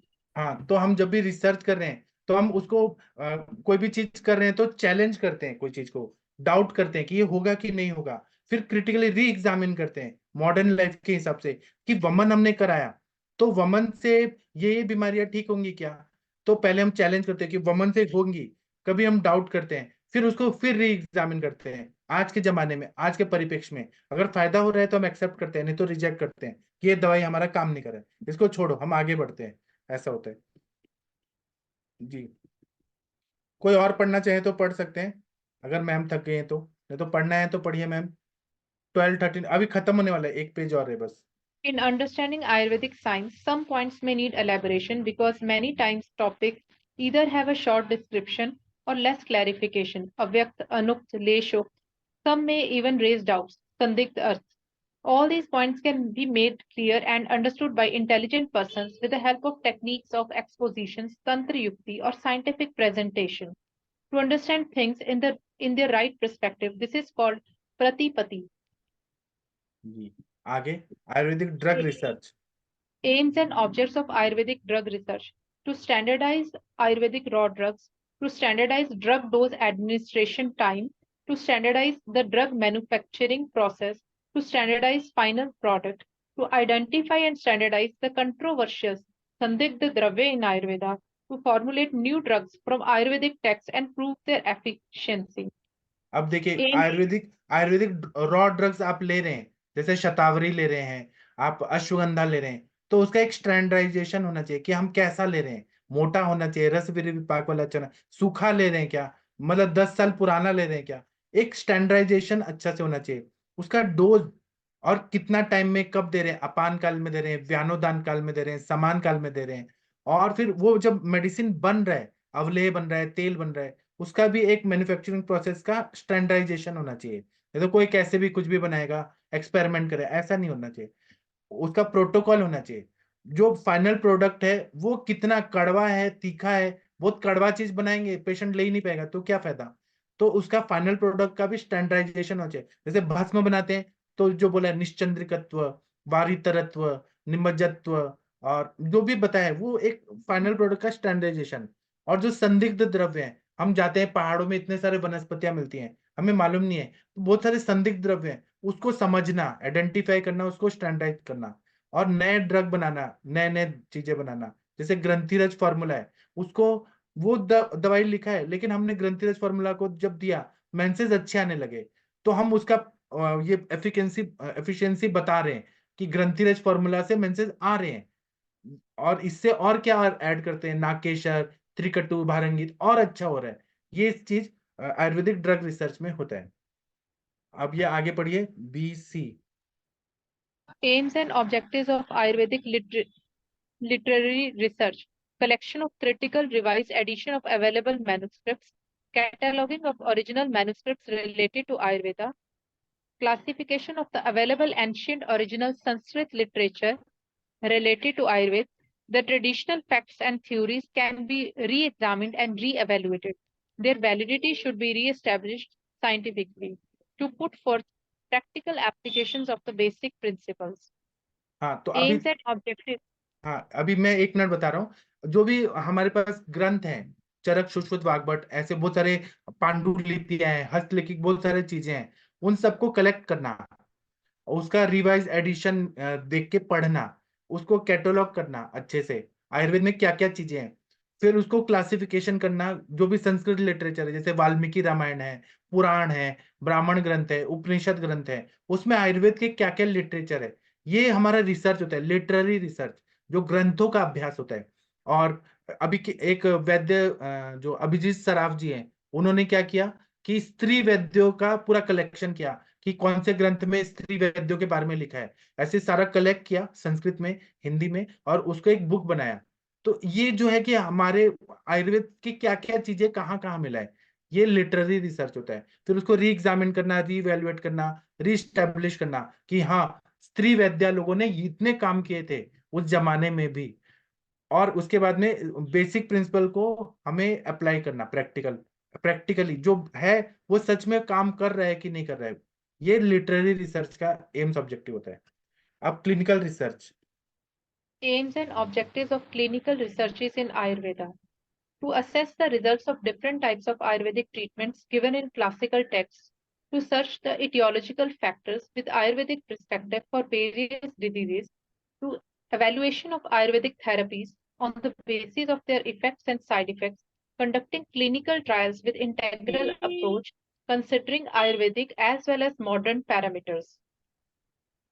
अब देखिए क्या हुआ कि मैंने एक चीज पढ़ाया, वृहत वास्कादि कषाय. मैंने अपने सर के क्लिनिक में देखा है कि उससे चश्मा ठीक होता है, चश्मा निकल जाता है, और आंखों की बीमारियों में ठीक होता है. वो सुन के बहुत सारे लोगों ने किया, क्लिनिकल रिसर्च किया. तो इसमें असेस द रिजल्ट, फिर रिजल्ट देखा गया कि अच्छा, इससे ये बीमारियां ठीक हो रही हैं, मतलब रेटिनल डिटैचमेंट ठीक हो रहा है. फिर उसके बाद में मतलब वो रेटिनल डिटैचमेंट ठीक हो रहा है क्या, फिर चश्मा का नंबर कम हो रहा है क्या, जो जो ग्रंथों में लिखा है उसका रिजल्ट देखना। फिर उसके बाद में इटियोलॉजिकल फैक्टर मतलब हेतुओं को समझना, आयुर्वेदिक थेरेपीज का इवेल्युएट करना है, वमन विरेचन बस्ती नस्य रक्त मोक्षण से कितना फायदा हो रहा है, क्या साइड इफेक्ट हो रहे हैं। और ये क्लिनिकल ट्रायल जब कर रहे हैं तो मॉडर्न के पैरामीटर से, जैसे शुगर लेवल कम हो रहा है क्या, हम आयुर्वेदिक दवाइयां जड़ी बूटी दे रहे हैं उससे कम हो रहा है क्या, वमन देने से कोलेस्ट्रॉल कम हो रहा है क्या, ये इवेल्युएट करना है मॉडर्न पैरामीटर से। ये होता है क्लिनिकल रिसर्च का एम्स ऑब्जेक्टिव। जी अब आगे। Serendipity research. Serendipity of research is the occurrence of events by chance. This concept can be tested by statistical concept of probability. It tells how often a particular event will take place with how much certainty. Biological events may occur due to chance of some triggering factor. Research methodologies and statistics tools help in studying this occurrence of events. हाँ अब ये एक example से समझाऊंगा कि ये जो होता है ये कोई भी इवेंट होता है चांस से हो जाता है। अब जैसे कि प्लास्टिक, पहले प्लास्टिक इस दुनिया में नहीं था, तो एक साइंटिस्ट था, वो कुछ कुछ केमिकल डाल रहा था, कुछ एक्सपेरिमेंट कर रहा था, और उसको एक नया द्रव्य मिल गया प्लास्टिक। उसने फिर और रिसर्च किया, फिर प्लास्टिक और मिला, फिर उसने अलग अलग फॉर्म से बनाया। तो यहाँ पे प्रोबेबिलिटी के हिसाब से उसने एक्सपेरिमेंट करते गया कि ये एक नया चीज मिल रहा है, एक नया चीज मिल रहा है, एक नया चीज, फिर उसको और इंटरेस्ट है। आज प्लास्टिक सब जगह है, हर जगह प्लास्टिक है। तो ये एक होता है सेरेंडिपिटी रिसर्च होता है। इसका और डेफिनेशन बताएं मैम, पढ़िए प्लीज, खत्म होने वाला है। An accidental and fortunate discovery. It is the occurrence of events by chance. This concept can be tested by statistical concepts of probability. It tells how often a particular event will take place with how much certainty. It is faculty of making happy discoveries by chance. Use पढ़िए। Serendipity might be applied to teach the students the importance of scientific methods, especially with regards to observational recordings. Students are often tempted to write only the expected result of the experiment. For example, Newton's law of gravitation. Serendipity in biomedical search took place in 1928 in the St. Mary Hospital in London. Penicillin by Alexander Fleming. Types of chances. Discovery due to a mere blind luck. For example, patient comes and problem is found. Hard work. For example, after trying a large number of remedies, one act on a particular disease. Prepared mind. Chance, clues overlooked by others. For example, Alexander Penicillin. Combination of persistent thinking and courage. For example, Ghaneri. Highly toxic but useful as an anti-hemorrhagic.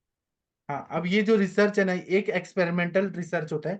इसमें जैसे कि Newton law of gravitation, Newton एक दिन बैठा था सेब के पेड़ के नीचे, उसने देखा कि सेब गिर रहा है, तो उसने अपना थ्योरी बना दिया कि ये थ्योरी होता है, उसने बना दिया। उसके बाद में एक बार बायोमेडिकल रिसर्च हुआ 1928 में, तो लंदन में। इसी तरह से पेनिसिलिन का एक डिस्कवरी हुआ, अलेक्जेंडर फ्लेमिंग, उसने एक बीमारी में दिया, उससे फायदा हुआ। उसके बाद में और भी एंटीबायोटिक्स है। ये जो रहते हैं ये बाई चांस हो जाते हैं, इसका कोई वो फिक्स नहीं रहता। लेकिन इसमें भी क्या रहता है कि ए मेयर ब्लाइंड लक, मतलब एक लक रहता है। जैसे मैडम क्यूरी ने रेडियम को देखा, एक लक रहता है, कोई पेशेंट आता है और हमने ट्रीटमेंट दिया और फायदा हो गया, वो हमारा फॉर्मूला हो गया। आज जैसे पल्लवी मैम बोल रही थी मुंबई की, कि एक पेशेंट के नाम पे मैंने ये दवाई फॉर्मूला बना दिया। पेशेंट आता है, हम कुछ दवाई देते हैं, फायदा हो गया, वो हमारा फॉर्मूला बन गया। दूसरा है हार्ड वर्क, उसमें हम बहुत सारे दवाइयां देते हैं, बहुत सारा दवाइयां देते हैं, तब हमें कुछ पता चलता है। एक होता है प्रिपेयर्ड माइंड, जो किसी ने ध्यान नहीं दिया और लेकिन हमने उस चीज पे ध्यान दिया, जैसे कि पेनिसिलिन का डिस्कवरी हुआ, और लोगों ने नहीं दिया लेकिन उसने दिया, अलेक्जेंडर ने दिया, तो पेनिसिलिन को डिस्कवर किया। उसी तरह से परसिस्टेंट थिंकिंग और करेज, जैसे कि घानेरी नाम की वनस्पति होती है, वो जहरीली होती है, लेकिन जब खून एंटी हेमरेजिक मतलब जहां खून का क्लॉट हो रहा है, जब हम घानेरी देते हैं, तो यहाँ पे करेज होना चाहिए कि हम घानेरी दे के वो बीमारी को ठीक करेंगे, हम ट्राई करेंगे। लेकिन वो हमारे एमबीबीएस डॉक्टर साहब जैसा नहीं होना चाहिए। वो आज बोल रहे थे कि हम चित्रक और भल्लातक का लड्डू बनाएंगे, इतना ओवर करेज नहीं होना चाहिए। मतलब किसी को बुरा ना लगे, ऐसा एक्सपेरिमेंट नहीं होना चाहिए कि पेशेंट को लाइफ थ्रेटनिंग हो, ऐसा नहीं होना चाहिए। ठीक है, अब ये चैप्टर कंप्लीट हो गया, first chapter. Shashi Tiwari ma'am, आपको कैसा लगा आज का पढ़ाई? शशि मैम, स्मिता मैम, कुछ बोलिए। कंचन मैम, बहुत अच्छा था सर, और समझ हमने आया? आज ही एक चैप्टर पूरा कंप्लीट कर लिया। अगर हम ऐसे ही जाएंगे अच्छे से, आप इतना अच्छे से समझा रहे हो कि वो पूरा दिमाग में रहने ही वाला है अब। हाँ, और अब आप हम पढ़ेंगी आगे ना, भी। एक बार जी पढ़ेंगी सर, तो आप पेपर लिख सकती हैं इतना अच्छे से। आराम से सर, बिल्कुल। जी। सर एक हाँ बार बुक का नाम ना ग्रुप में प्लीज काइंडली डाल दीजिए। थैंक मैं हाँ डाल देती हूँ मैम। हाँ, ग्रुप में मणिकर्णिका राव, हाँ, मणिकर्णिका पब्लिकेशन का है, राव करके। और ये मैम बहुत ही इजी लैंग्वेज में है, महाराष्ट्र में चलता है। और मैंने खुद खरीदा नया एडिशन, क्योंकि मेरा जो बुक था वो 10 साल पुराना था। मैं अभी जाके खरीद के लाया ये स्पेशल। कवर पेज, हाँ, कवर पेज का मैं पिक्चर भी डाल देती हूँ। हाँ, और अगर आपको उधर नहीं मिलेगा मैम तो मैं इधर से खरीद के भेज दूंगा आपको। थैंक जी। शशि मैम, आप कुछ बोलना नहीं चाहेंगी? मोना मैम, स्मिता मैम, कुछ बोलिए आप हाँ जी लोग। सर, बहुत अच्छा था लेक्चर सर। समझ आया सच सर मैम? में मैंने सर इसलिए बहुत टेक्स्ट कर दिया, अच्छा एक्चुअली है। मैं मार्केट में हूँ तो मैंने कहा टेक्स्ट कर देती हूँ। ठीक जी है। सर, बहुत अच्छा था। यस हाँ, मैम, आप बोलो प्लीज। स्मिता मैम आप बोलिए। सर सच में बहुत अच्छा था। और इसी तरह से रहा तो सब्जेक्ट थोड़ा अच्छे से समझ में भी आएगा। जो जी डर था सब्जेक्ट के प्रति वो थोड़ा थोड़ा कम होने लगा है जी, कि हम कर पाएंगे कि नहीं कर पाएंगे, ये सोच रहे थे हो कि जाएगा। समझेगा या नहीं समझेगा। जी लेकिन अभी थोड़ा समझ में आने लगा है जी। सच। और वो बोलिए मोना मैम, आपको कैसा लगा, समझ आया क्या? जी सर, बहुत इजी वे में समझाया सर आपने, ठीक है। बहुत अच्छा लगा। आरती मैम, आपको पढ़ के कैसा लगा? अब आपको तो सब कॉन्सेप्ट समझ गया होगा आरती मैम। जी सर, सर बड़ा अच्छा लगा सर। एक्चुअली ये सोचा था कि बड़ा ये आउट ऑफ फोकस होगा सब्जेक्ट पर, सर इंटरेस्टिंग लग रहा है, बहुत अच्छा लग रहा है, आप हाँ, बहुत अच्छे से समझा अभी रहे हम ना इस पे और भी बातें करेंगे। हम लोग जैसे कि एनिमल स्टडी क्या होता है, फिर हम लोग ये पढ़ेंगे कि सिनॉप्सिस कैसे लिखना है, फिर डेजर्टेशन कैसे लिखना है, ये सब हम पढ़ेंगे। बायोस्टैटिक्स भी पढ़ेंगे। और नवीन सर भी बहुत एक्सपर्ट हैं। डॉक्टर नवीन जोशी सर हैं क्या आप अभी? आप शायद सर नहीं है। डॉक्टर नवीन जोशी सर, वो सर बोल रहे थे मैं स्टैटिस्टिक्स पढ़ाऊंगा, और शिल्पा मैडम भी पढ़ाएंगी। उन लोगों ने किताब भी लिखा है। तो अभी हम सेशन बंद कर दें? ये जो रिकॉर्डेड है ना, ये फेसबुक पे डाल दिया जाएगा। और बाकी लोग को भी काम आएगा, मनीषा मैम, वर्षा मैम, अनुरिता मैम, ये लोग तो प्रैक्टिशनर है, इन लोगों को भी काम आने वाला है ये सारा चीज। ठीक है, तो मैं अभी सेशन बंद करता हूँ। Thank you sir. जी, अभी मैं सेशन थैंक यू सर। अभी हम कल मिलेंगे। थैंक यू, प्रणाम सभी लोगों को।